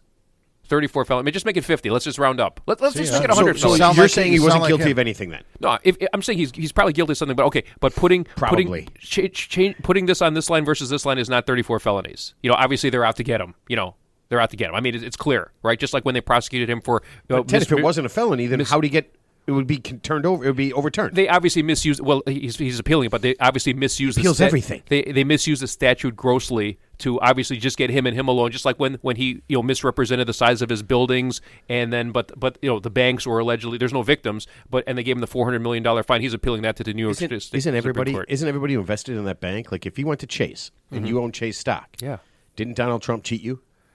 No, I think what they're saying is that he didn't. Let's say he misrepresented his buildings, okay, because he wanted to get more money. He made them sound more valuable than they were. But then the bank's responsibility, same as the guy with the car, it's their responsibility to do their own due diligence and send on their own appraisers, and then they appraise it what they think it's worth, and then you give them a loan based on what they think it's worth. And in fact, Governor Kathy Hochul actually went on national TV or in New York and said, basically say, because all the real estate investors do this and they leave it up to the bank. She basically said, no, we're only doing this for him. It's not true. It's not for you. It's just not true. Man, you cannot. Man, no, I'm not. I saw it. I mean, I'm not. Like I said, I'm not a conspiracy theorist. I don't drink the Kool-Aid. They're out to get him. Who? So wait, the governor of New York. It just seems like more of a coincidence. The governor of New York said, and I can find this quote where she said, "We wouldn't do this for anybody else, but we want to get Donald Trump." No, she didn't put it that way, but she went on the air to basically assuage the fears of any other real estate investors. Like, oh, this is only like a one-time deal. They didn't she didn't say Trump. We would directly. never do this for anybody else, but we're only going to do it against Trump. Well, they did. They did do it against Trump. Well, I think the big reason is he was flaunting it. Yeah, and saying everybody doesn't. He was downplaying what not Epstein, but that other guy. Oh, Cohen, his lawyer Cohen, whatever. Yeah, so spewed out that stuff, and then he came back and said, "Well, everybody does it. Of course they did it." He was admitting guilt to this shit out in the public, and the state's attorney's like, "Well, if this guy's fucking saying he committed a crime, and we do nothing about it, who am I for somebody to vote me back in office?" So they took it to the next level. They investigated him, and they found out that he was him. I mean, if you know that you cannot falsify documents for loans. So if you intentionally do that, it's a fucking crime. And then it adds up and it goes on and goes on and goes on. And it's so huge and so obvious. And he admitted the guilt. So what?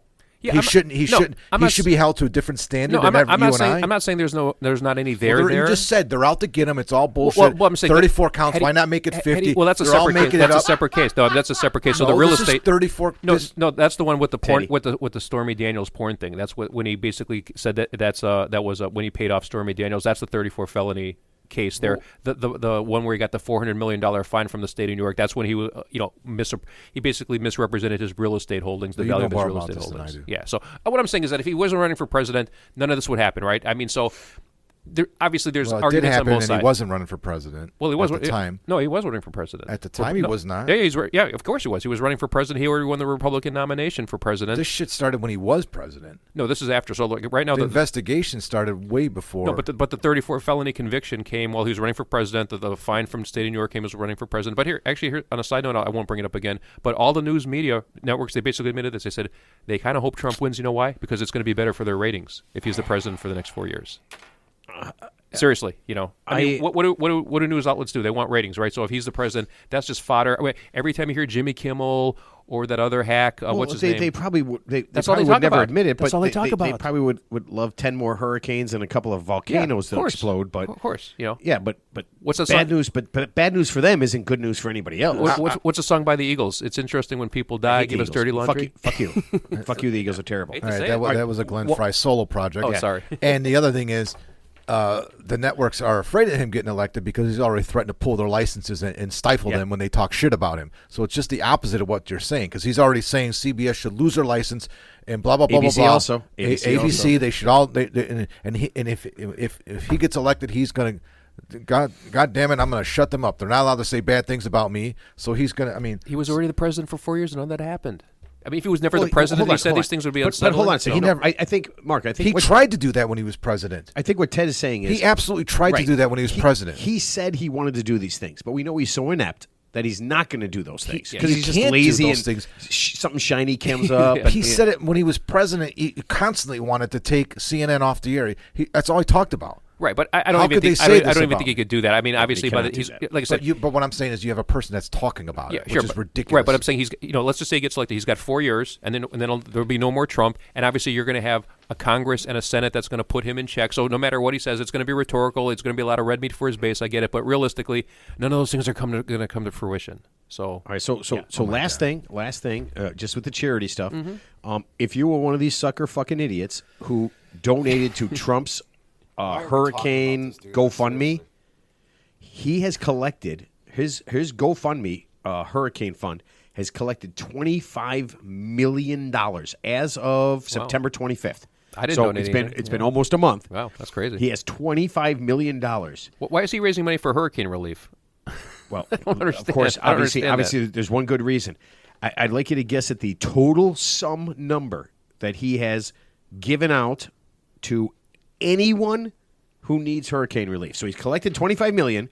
The verified amount of money that he has given out to hurricane relief or hurricane victims? $2.5 million. $0.0. If Okay, you that's better gave than I Donald thought. Trump, if you hit his GoFundMe page, which is literally letting him steal $25 million, I didn't donate. yeah, you have literally given him $25 million. He has given out $0. Zero funds, sir. Wow. $0. Yeah. Well, number one, I don't understand why anybody in the right mind would donate to a GoFundMe page set up by Donald Trump for anything other than just donating to his re-election campaign, like a hurricane fund. Isn't there like FEMA and more bona fide ways to give money to hurricane relief victims versus? I don't understand why anybody would do Donald that. Trump doing it. The man who I looked this up. I couldn't find any verified case of him donating anything to anyone ever. I couldn't find it, and prove me wrong, but I couldn't find one thing that he donated. Yeah, I don't disagree. Not with $1. I didn't look it You'd up. have to look at his tax returns.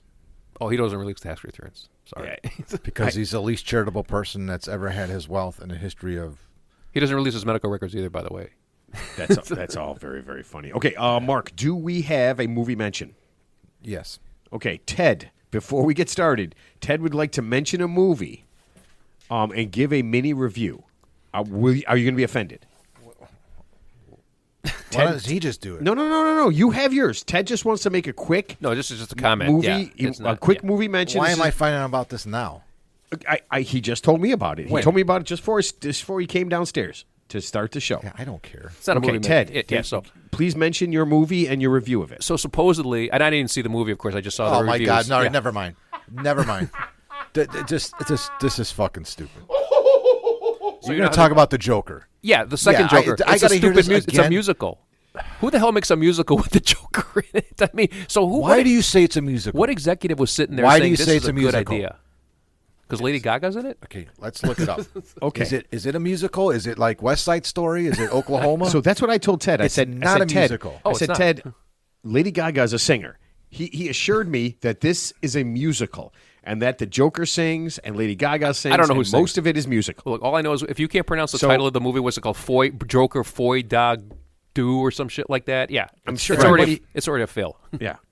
Is, Mark, you are looking it up right now, is Joker 2 I won't bring it up again. a musical just because, wait, Beyonce was in one of those Austin Powers movies. Was that a musical to you? So it says that Joker 2 never fully commits to being a musical. I haven't seen it.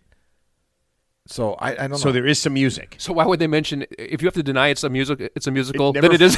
Then it's a musical. What kind of review is that? So is it a musical? Well, we never fully commit to a musical. Yeah.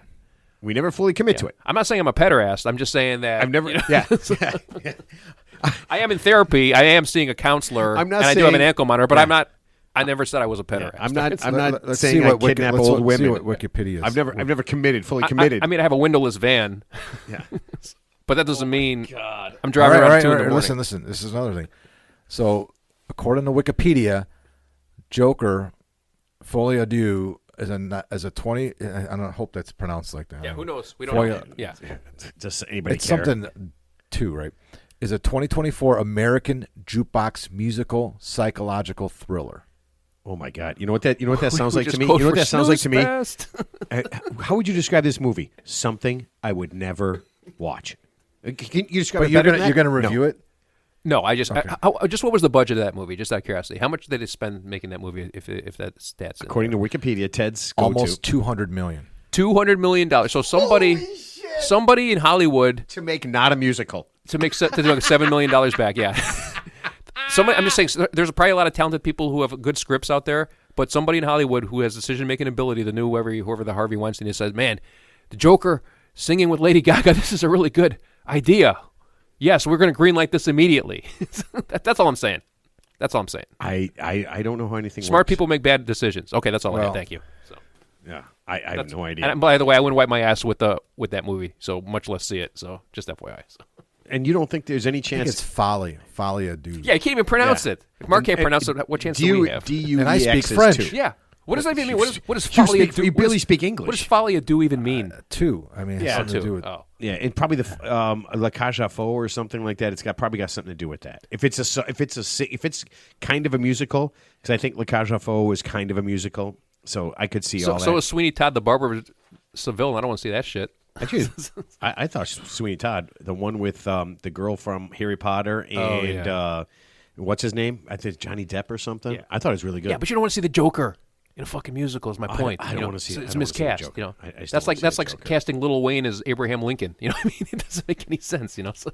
Well, what's his name? I know who wrote the screenplay for that. Who's the guy? John August. What's the Hamilton guy? Oh yeah. Yeah, I mean, he's. I mean, I think the guy who did it is Spanish. Yeah, he is. Yeah. Yeah. But that's different. He's singing. He's talented. Hamilton was a white guy. I mean, but obviously, you know, I'm talking about like a serious movie where there's already precedent. You know, for this guy. You know, Hamilton was pretty Joker. serious. I cried at one point. I wept. Yeah. I mean, it's not as good as the Blue Man Group, right? But it's about 10,000 times better. Okay. I love Blue Man Group. I will tell you right now that Hamilton is the single greatest thing I have ever seen in my life. Wow. Okay. There is no doubt about it. He's been in like 2 shows. Yeah. What's that guy's name? Manuel Lin Miranda. Yeah. Talented. Yeah. I mean, just absolutely one of the greatest things I've ever seen in my life. Okay. I'm sorry. I didn't care for it. I'm done. Yeah. See, I saw it. Art's subjective. See, art is very subjective. You know. I mean, it was okay. I didn't. He wasn't in love with it, and then I liked Jersey Boys better. He wasn't in love with it. Yeah. Oh, what's the one? The $1 Million Quartet, where they have like Frankie Valli, Yep. Frank. See, I'd see that. See, that seemed like it would be entertaining. $1 Million Quartet. I think they were like a Broadway act for a while. Am I sponsored? Let's go. Yeah. Yes, you are sponsored. And now I want to punch both of you. Oh, my God. Okay. Mark's Movie Mentions is brought to you by Fanny's Anal Bleaching. Don't make the mistake of trying to bleach your own anus or going to an unlicensed and unprofessional anus bleacher. Let the pros at Fanny's Anal Bleaching do what they do best. Turn your pucker hole into a glorious hole. Visit Fanny's newest anal salon off of Route 12 in Swales County, or go to fannysanalbleaching.com and set up an appointment at one of their 36 anal salons in the greater Lexington, Kentucky area. You don't even need to do that. They have a mobile truck. They come to your house now. Like one of those. Are you fucking with me? Those pet wash things. Oh, my It's God. like he has a van. They pull up in this van. It's like Safe Light glass repair. You just walk out of your house and just beautiful they have anus. to, but you have to take a wheelchair back in. That seems like it. Does it have a hole in the bottom? Because it seems like if you would definitely not want your anus to be like on something. Well, I don't know. I've seen the van. That's all I can say. Okay, all right, that's awesome. It's okay, a wheelchair accessible van. wheelchair because the elderly and the infirmed love a good bleached anus. All right, hit us with your. I'm assuming it's not the Joker 2. No. Oh, thank God.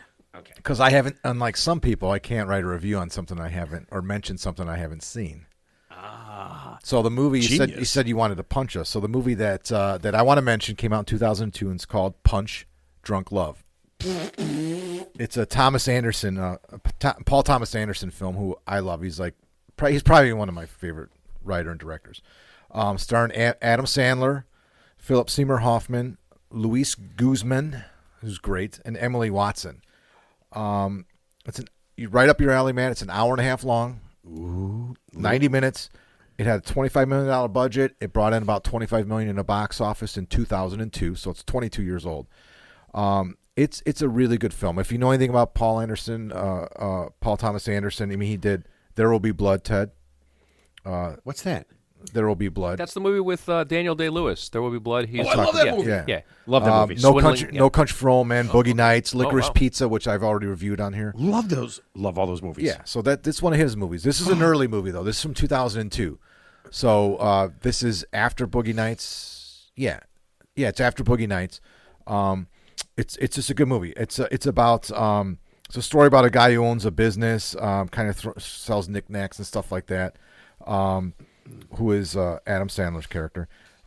He's kind of lonely. He's got anger issues. He's like a bit awkward socially due to one thing.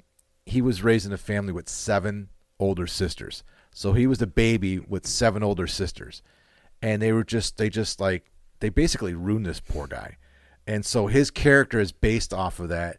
And the antics that ensue moving forward all stem back to his sisters. And it's fucking hilarious. And Philip Seymour Hoffman, it's not a cameo because he's really in the movie. He plays a big part of the movie. It's really funny. So at one point, and I'm going to give some away. So this is the funny part. At one point, he instead of turning to like to talk to somebody about his issues that he's having, he calls a sex line. And so he calls a sex line from the phone, from his work phone. So he calls this sex line, and then he ends up getting calls back, and now they're stalking him because they want him to pay more money.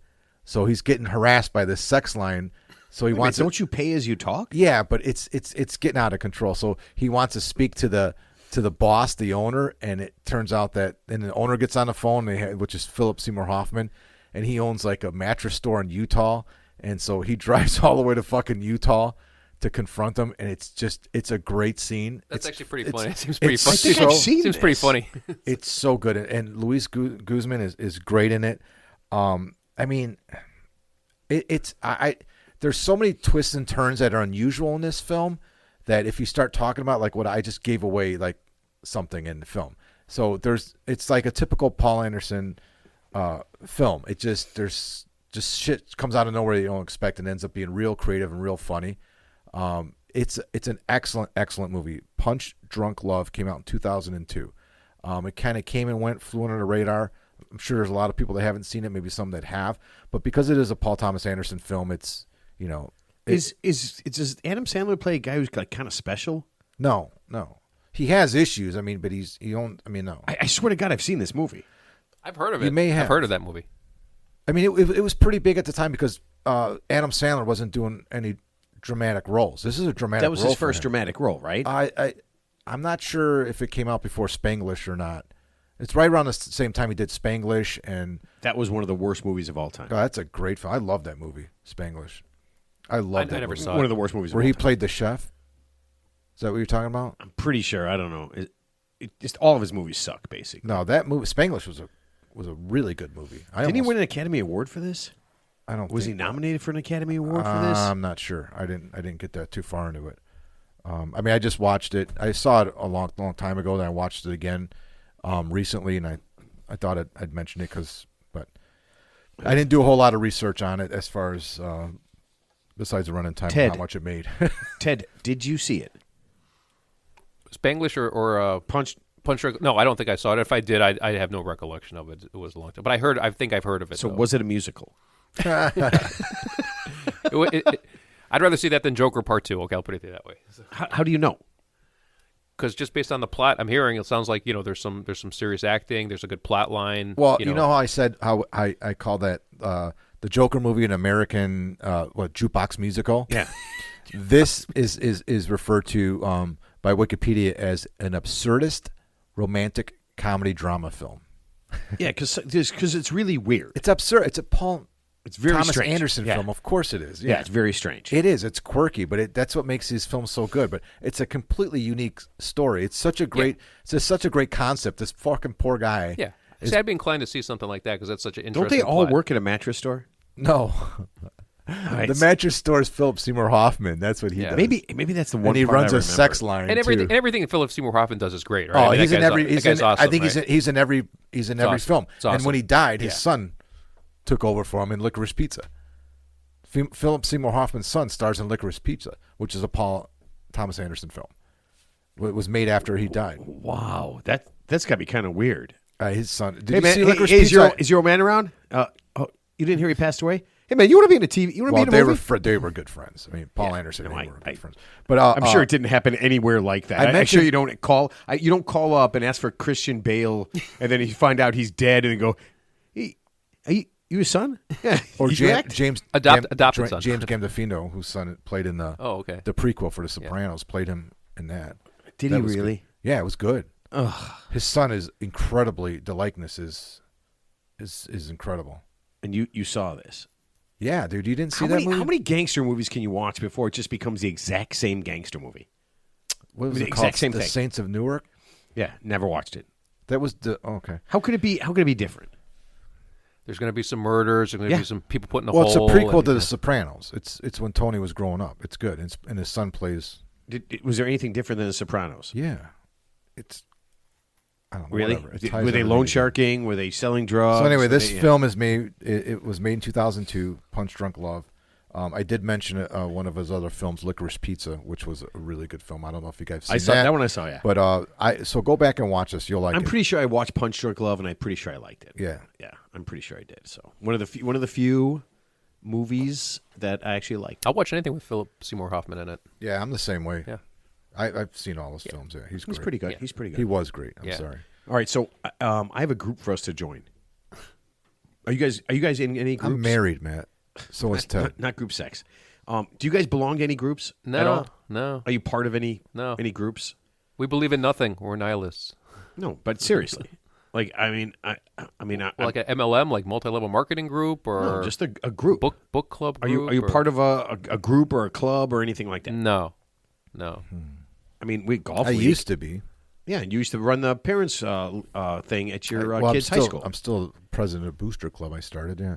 Okay, so So I he's was a member. involved in Your that. kids in college. Didn't you give that up? Well, he just graduated, so yeah. Actually, today I took my name off everything. Just today. It's funny you said that. He resigned. So no, I had to find somebody to replace me, and the paperwork is whatever. But yeah, Okay. Yeah, no, it'd be weird. I always think that's weird. Like when the kid's like 30 years old and that parent is still involved in the parents club. hey, listen, the guy, let it go, man. The guy that Let it go. the guy that started the Booster Club for the football team, his son graduated 3 years ago, and he kept running it. But he's on a whole nother level than me. I mean, he's a finance guy, so he got them 501c3 status, so he can take big donations that they could write off. First phone call he made, a Taft alumni, because there's tens of thousands of Taft alumni. The school started in 1930 or whatever. My mom went there. Yeah, I mean, the guy that wrote Grease was a wow. graduate Okay. from Taft. Yeah. So the first phone call he made was to a guy that they knew had a lot of money, graduate from Taft, $300,000 check. Put Wow. all the lights at the stadium. That's pretty good. Donated it Yeah. like that. One phone call. And because he could write it off. It's 501c3. He could Yeah. never donate that money otherwise. So this guy took it to another level. He's Smart. still running it. Yeah. He's raised a ton of money for that school. So would this guy be upset if I just forwarded his name to Melania Trump so they could actually make her charity, her non-charity? Yeah, Mike's got actual nothing in common with her. charity. He's a good dude. Yeah, but just so turn her actual charity so that they can take the money she brings Well, in. I will say this. and give it to someone. And this is a different. Charitably. This is a different thing. When you are a 501c3 corp, and you run it, you can pay yourself a salary because it is a lot of work. Oh, she would love that then. That's perfect. But you got to bring in But there's a lot of more accountability. Those are audited all the time. Yeah, you I have mean, as to. long There's as checks if and balances. they brought in $5 million, as long as she got paid $499 million, I'm sure she'd be fine with that. Yeah, Yeah, you're right. it just seems like that'd be perfect. So it's not weird for somebody to stay on if it's what they love and they're doing something good. It's weird. I'm gonna call it weird. I'm sorry. I mean, just time I'm to move on. I'm gonna miss it, but I just don't want anything to do with it anymore because. Because your kid's in college. Well, and It's I not might part of not. the I mean, team. who knows where I'm going to be in a year or two? And coaches want somebody to replace me because there's a lot of value to the program having it. So Right. I said we got to find somebody else.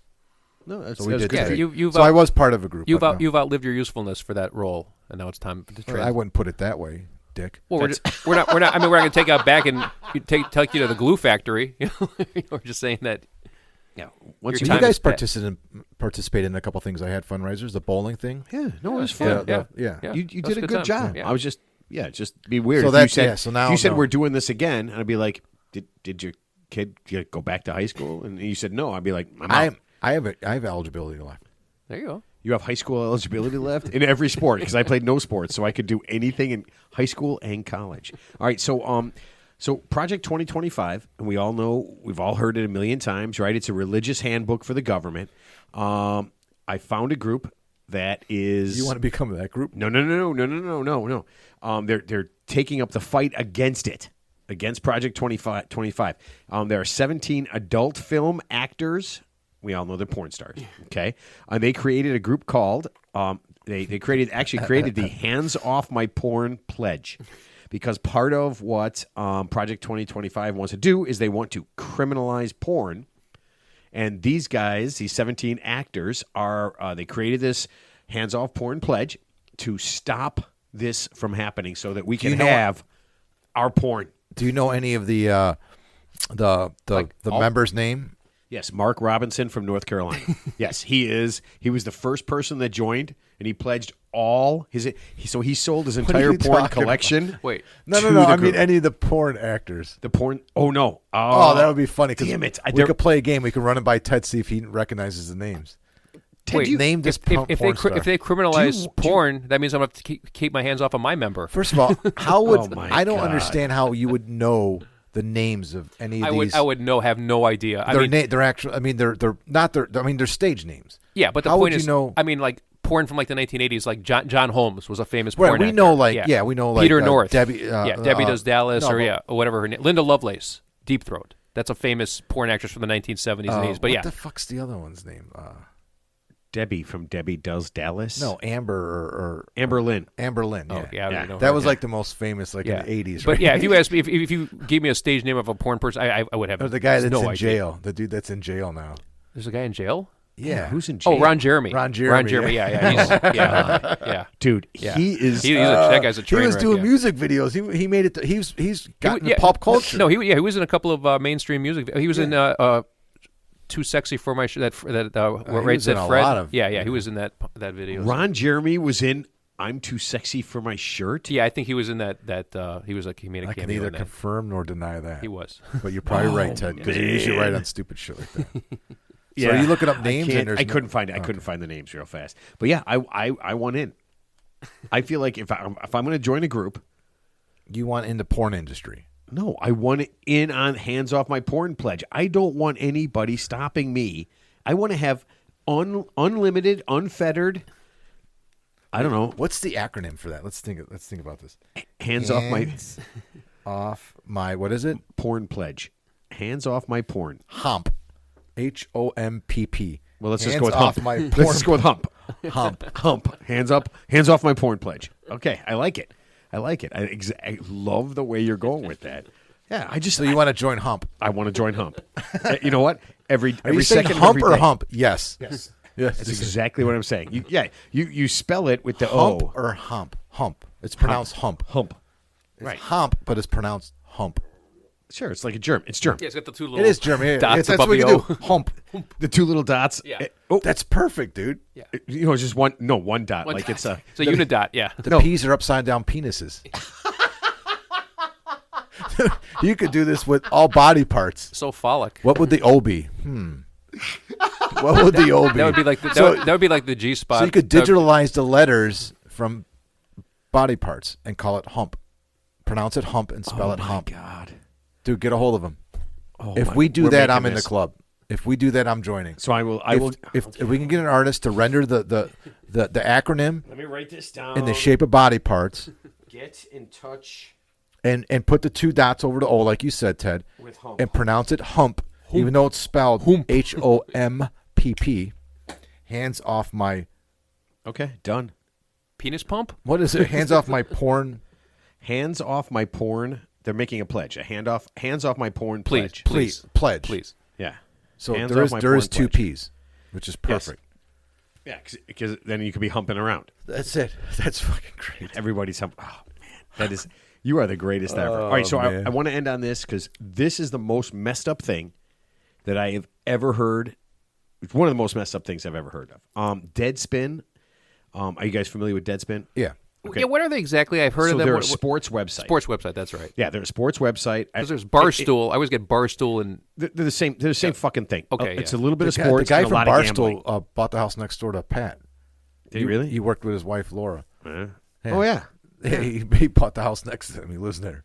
No way. Yeah, it's the I forgot it. It's the chubby one. He's the Chicago guy. He's not Yeah. the. He's not the. They got a billionaire. couple of different cities. Yeah, Yeah. I'm not a fan because it's just all gambling. They just glamorize Yeah. it. Yeah. They glamorize gambling to an umpteenth. Where they talk about making $300,000 bets and $500,000 bets, and it just I know. I saw him. He lost that bet, like a $500,000 bet. He was sitting in the stands. Yeah. like 3 weeks ago. who do you bet on? who gives a Forgot. shit? He was He's in a so box, stupid. and if Yeah. they would have proceeded to do something, he would have hit like some parlay. Yeah. I actually, you know what? Every time I see one of those things that pop up on TikTok, I hope they lose. They just glamorize a thing that is literally wrecking people's lives, Sure. right? And It should be assimilated to drugs, alcohol, and smoking. You know, like the government had to stop. You can't. You don't see any cigarette commercials or crypto investing. billboards, Crypto right? investing. So you can't advertise smoking.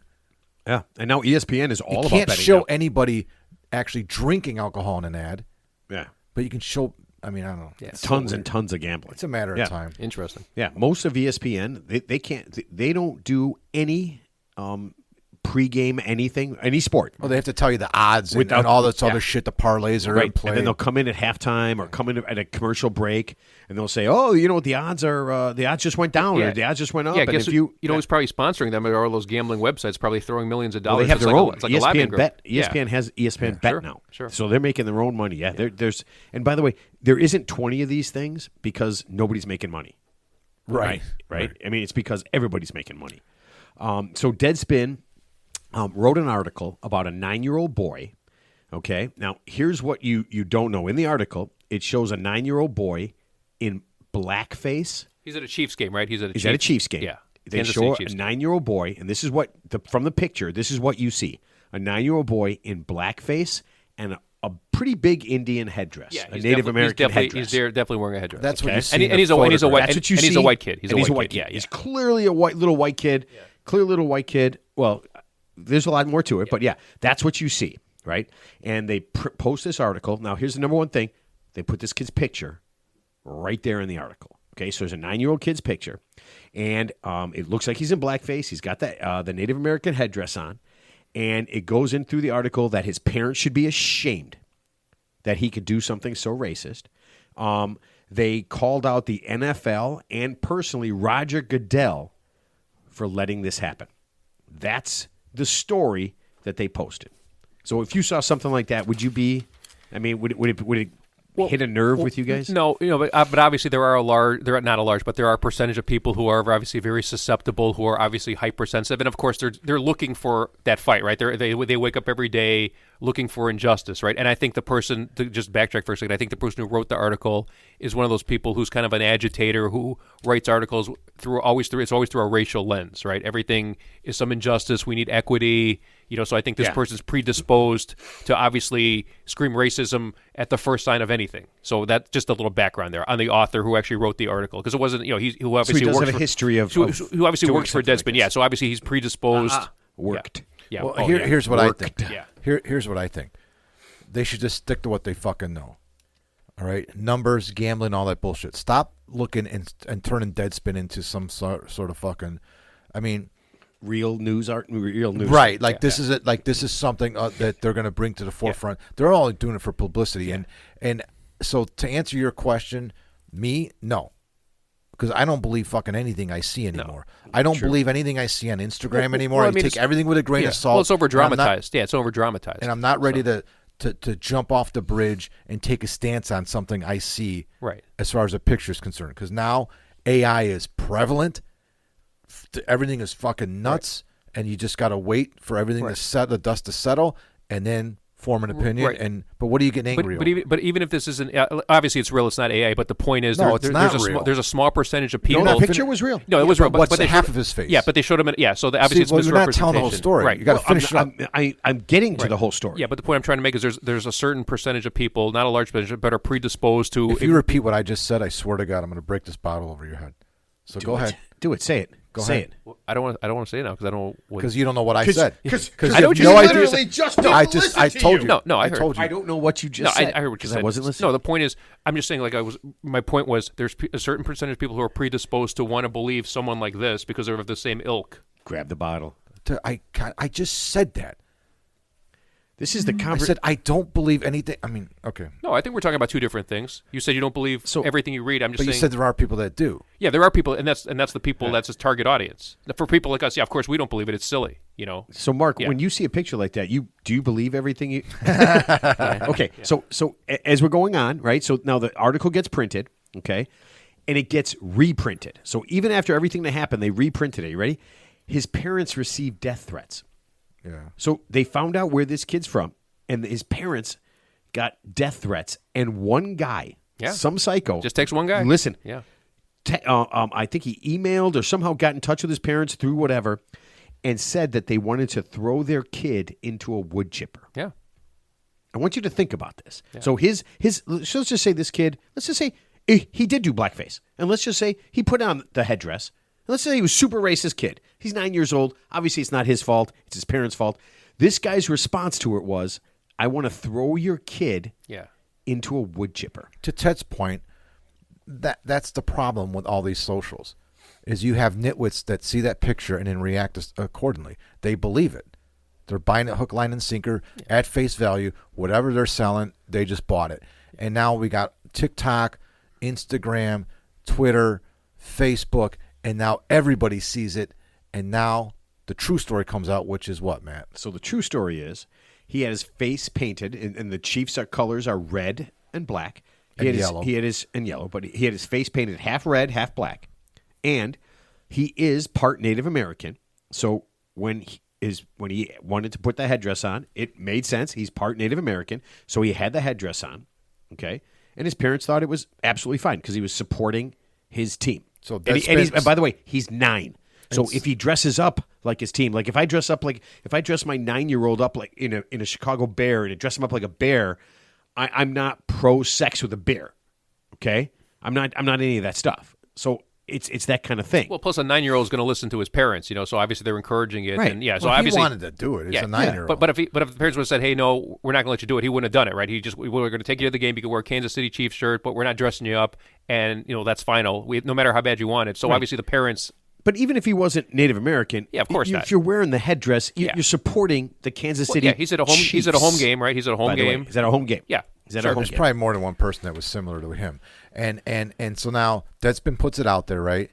And now everyone else reposts it on the socials. Well, now all this thing's going, and then nothing's retracted. Everybody remembers this. No, Deadspin has to retract it, but no one's going to advertise that. Well, so they put it out first, and then the kid's parents, after getting all the death threats, and then knowing what he really looked like, went to Deadspin and said, "Hey, man, you can't do this. You completely misrepresented the whole thing." Okay, so Deadspin reprinted the story, exactly the same story, just left the picture out for the second time, which is too late by then because it's already been but posted. They just redid it. This could be a they doubled down. Major lawsuit. They doubled down. Oh, so the parents are suing. So a lot of things happened from that moment. From that moment, Deadspin got bought by another company. Okay, and that company fired every single person that had anything to do with that. Here's my thing. Why would you even hire someone like that on your staff if you're a sports related organization? Because now you're actually. Well, it's not his fault. It's the editor's fault. For letting it fly. But why would you have someone like that on your staff? Clearly writing something that's not even sports related, or in a very ancillary way. Because now you're just getting into opinion journalism. Because they thought it was true and they thought they'd run with it, and look how much publicity. But the guy who wrote the article knew it wasn't true. Oh, I didn't know that. I mean, that's he even worse. Knew what the real picture was. He knew it wasn't a kid in blackface. He knew it was a kid with half black, half red. That he was a little kid supporting a football. Again, a football team called the Chiefs. So he thought he was writing for The Onion. I have no idea. I have no idea. But, I mean, it's just so irresponsible. And I can't tell what's worse. And this is the two things that scared me about this whole thing. I can't tell if it's worse that this guy wrote this article or that there were people threatening a child. It's the same thing. He was threatening. As soon as he did that, you got to have some sense that this isn't going to end well for the kid. Yeah. Hypothetically. So going back about 2-3 years, if you guys recall, so there was the kid, his name was Nick Sandman. Nick Sandman, you might have heard of this case. So he took like a bus tour to Washington, D.C., and he's like 16 years old. He's not like a little kid, but he's wearing the red MAGA hat at the time. Okay, and I think there's a famous photo of him like smirking at like an older Native American Indian man. And whatever the story was, they basically portrayed this kid as like a white supremacist, looking down on like an indigenous person, obviously with zero background at all. So basically, long story short, whatever the photo was did not represent the actual incident that happened. I can't remember what it was, but long story short, so his family ended up suing the news organization for slander and libel because, like I said, they portrayed him as like a flaming white supremacist when in reality he wasn't. He was just they just captured that one moment. Yeah, you can't believe what you see anymore, yeah. unless it's a picture of Aiden Hutchinson's leg snapped in two. I did see that video. I didn't want to look at that video. Dude, I cannot believe watching this. You know how he broke it? He like whipsawed into his teammate. I heard, or what? Yeah. That's he weird. left That's his freaky. feet. Yeah, and his left leg, I believe it was. His momentum must have just whipped and hit his teammate's leg, and his leg snapped in two. Yeah. The teammate's leg was fine. Yeah, because a freak. Yeah, because he probably hit it like the weak spot against like a solid piece of bone. He broke two bones, his tibia and his fibula, both the bones there. But at least if they're clean breaks, you should be okay versus compound. You know what the coolest part of the whole thing was? Yeah. And the injury is not cool at all. No. Hold on. The I know. injury was not cool at all. I told you this yesterday. But I didn't see that. Okay. That didn't. I don't so think Aiden that Hutchinson happened. jumps on a guy. Yeah. Right? Hits his leg, breaks his leg, and now the guy is still standing up, Yeah. and Aiden Hutchinson is laying on the ground with a broken leg. And you can clearly see he goes from tackling a guy to, holy shit, my leg is broken, and he still has the wherewithal, and you can watch the whole thing. I don't think that's to why reach he up. was reaching up. He reached up, I think and he's he reaching. grabs the guy, the running Yeah. back, and he pulls him down. It was, I'm He telling was you looking right now. for a donor. Well, I think it's so. I think it's so fast. I mean, he's probably. your I mean, he leg. probably. I mean, he knows something's wrong, but instinctively, he's probably just adrenaline. You know, he's not looking at his leg when he's looking at this guy. So, I mean, I could see him finishing the No, play. you could see that he was hurt. Yeah. You could absolutely tell he was hurt. Yeah. And then he Could you just has imagine- the he probably didn't know wherewithal how to bad. collect Imagine himself that and sound yank on the that guy field. down. Yeah, he probably didn't. What know, if he was mic'd up? Somebody was mic'd up Yeah. during that, and you catch that sound of the bone cracking. He probably didn't know how bad he was hurt. You know, because usually when you get hurt like that bad that fast, it's actually Kind not of in really shock, right? Yeah, you're in shock. You're not really in pain because the pain doesn't kick in. You know, because it just happened. So it was like bang bang. But yeah, it's not like he got up with his leg dangling, his ankle broken in half, and he's like chasing the guy on one leg. You know, so. But yeah, obviously it's a bad injury. No, he's just laying on the ground. Yeah. But he has the wherewithal. He kind of gets himself together. Yeah. And pulls that son of a bitch down. Was it like was it like a Joe Theismann break? It was worse. It was worse. Ooh. I didn't yeah. actually. I never watched the replay, and I'm never going Yeah, to. it's- It's the same. But it's the same. But you thing, knew he but was hurt. It seems. I thought he like messed up his knee. But Jackson, so Jack and I were watching the game, Yeah. and he has on video, and he goes, "You want to see it?" I go, No, "No, no, I don't actually- want to see it. Why would I want to see somebody? Nah, I his, don't wanna see his it. season end. Yeah, why would I want it's the to same see thing as somebody's leg break? Theismann's break. We all thought. No, Joe Theismann's break was awful. Yeah, When that it's guy the lands same on his thing. leg, it's Yeah, fucking well, over. yeah, because his leg was planted in the ground. Well, He just went down sideways. This was different This in is a way freaky. where It's freaky. he was actually He's in in the air. He's in the air when this so you happened. can see it like hit and then just flap back and forth until he hits Yeah. the ground. Have you ever seen- It almost wrapped around his teammate's leg. Have you ever seen those MMA fights where the guy goes to throw like a low I've leg seen, kick? yeah. And it actually breaks the guy's. Very similar to that. Yeah, it's the same thing. Like you go to kick and you hit like a weak spot in your leg, and Very it's similar just to that, Ted. Yeah. flapping. Yeah, it's Like gross. it's going to wrap Yeah, around. Like yeah, the exactly. momentum carries, but it's Yeah. not connected to anything, so it's Yeah, still it's just like, flapping, It's like yeah. a like a And then, cartoon. and then you see the guy go down. And it's like, ugh, it's gross. Yeah, I've seen enough of that stuff. I don't want. You guys suck. Anyway, on a lighter note, On a lighter note, Chicalapancingo, Mexico, just got a new mayor. oh, That's congratulations. yeah, congratulations, right? What? No, Chilpancingo, Mexico, got a brand new mayor. And what happened to that mayor, if you don't mind me asking? Or you wouldn't bring Mayor's it up? mayor's fine. Oh, okay, cool. Yeah, mayor's fine. Congratulations. Yeah, he got elected. Everything's cool. Yep, he's replacing the old mayor. What happened to the old mayor? Oh, he got his head cut off. He's beheaded by Oh, okay. a couple of the gangs. Right Yeah. after the election. Yeah. No, yeah, right. He was a mayor for a week. Yeah. During that first week, the former mayor was beheaded. I think they warned him not to lose your head. Don't let this get to your head. Yeah. Don't let this go to your head. They actually took his head and put it on top of a pickup truck. Yeah, He didn't know they meant literally. Yeah. yeah. Yeah. This is going to go to your head. No, your head is going to go to this. Yeah, but Yeah. he did. It was lost in translation. It was two different dialects. They said if you're elected mayor, this is going to go right to your head. That's what he heard. What they said is, if you get elected mayor, we're going to take your head. We're going to chop off your head. It's going on my Lariat, my Ford Lariat. So and the funny thing is the former mayor took the job, and before he became mayor, before he even ran for mayor, the gangs had hijacked a government armored car, blocked the highway, and took a bunch of cops hostage, and this is really how shitty they are. The notorious undertippers. Yeah, really bad. And then so that guy took the job, got beheaded, and another guy actually took the job. Would you, in any way, shape, or form, want to follow the mayor who just got his head chopped off? There's a reason he took the job. But you want the job. Wow, I mean, there's probably some perks to going. So is that like saying How you're- long do you think this guy's going to? If I keep up on this, the Chilpancingo As mayor, long as he keeps doing what town- they want him town- to do, where's he'll this be town mayor. at? Mexico. Yeah, but where in Mexico? Is it near like I have no idea. Okay, yeah. But I'm going to keep it. I'm going I to. don't want to go there. I just want to make sure. It's You like don't near wanna go there. Acapulco. No, Is yeah, it you're near safe as long as you're not mayor. Cancun. As or long as he Cabo? keeps doing what they tell him to do, he'll be all right. Yeah, maybe he made a deal with. Maybe this other mayor has course he did. a side deal with the gang, saying in return for not being beheaded, I will look the other way. Right. 99.9% I'll of the time. take this job as you long better as I look- keep my head. Yeah, you better look the other way 102% of the time. Yeah, but okay, I will keep an update on here, and we'll see how long the new mayor lasts. I didn't get his name because I didn't figure it Do mattered. they look alike? Wouldn't it be great if they look? If they look exactly gonna alike, take- except one guy had a head and one guy didn't? So we're going to take the over-under on how long this mayor lasts. That's a good Halloween costume. Actually, I think they took his body and threw it in the back of the pickup truck and his head right on the top. Yeah. Yeah, so... Yeah, And they and took then pictures somebody of- else went, I want to do that job. And then they put him in the front seat, took pictures of him driving without a head. Oh, I bet this guy can't follow the rules of the road. All right, so I will keep abreast on this, and I will let you guys know next week what happened to that mayor. All right. Because we all know he's not going to make it. And because he said abreast, it's time for final thoughts. Yes, it is. It is time for final thoughts. Ted, you get to go first. Final thought. For a fee, I will write your unauthorized biography. So I thought he would say, "I'm happy to be your backdoor man." So you could, for a fee. for a fee, you write somebody's. I'll be your ghostwriter. Dude, you would drive. You'd have to pay them.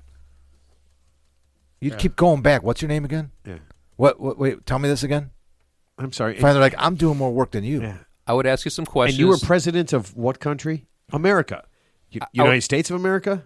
Okay. I'd ask you some questions to just get a general framework of your life, and I'll fill in the blanks. Don't you worry. No, I thought you were gonna say, "And I'll forget everything." Don't worry. Well, that's why you're going to write it down, so we don't forget. And then I forget where I put it. Maybe that's what happened with Melania. Maybe And then I'll maybe take- she didn't say any of this Yeah. stuff. And then I'll take an edible, and then I'll fill in the blanks. What I think your life should have been like. Yeah. I mean, this could be Christy Noem's, little deal here. She just left out all the dog stuff, right? And she goes, please fill in all the things where I murdered dogs to charities. Well, now we're grilling pets in Ohio, Springfield, Ohio, so we don't have to.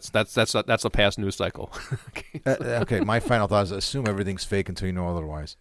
Until you listen to the show, just assume it's fake. There's nothing that's real until we debunk it.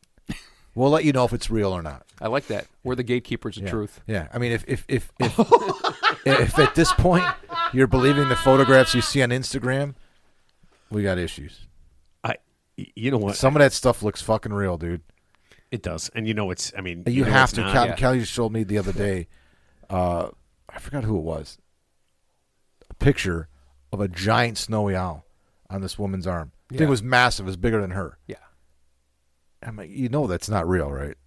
Well, Snowy owls don't grow to be 17 feet tall. And it's 17 gonna rip her arm off and fly away Right. with it. She's holding like a 200-pound like owl on her arm. without the chain link thing on her arm, like No, like a falcon. Just imagine trying to just trying to put your arm out in front of you and have a 50-pound thing on it. You'd break. I mean, But we laugh about it, We share. It's a game with Instagram where you share photos that aren't real. Look at this. You just kind of laugh. You're like, but somewhere someone believes it, is like, holy crap. Here, like for example, people think Mark's a real person. He's actually he's actually a mannequin, and there's like a voice box in him. So I've been looking at who does the voice? Well, actually, Wait, does Mark do the voice but not here? there is Well, I there is do no the voice there is no- first. he's like Oz, and Ted's the dummy because he repeats what I say. he's like Oz. So you're actually the dummy. I'm the ventriloquist dummy, and you're the what's that movie, Magic? Oh my God!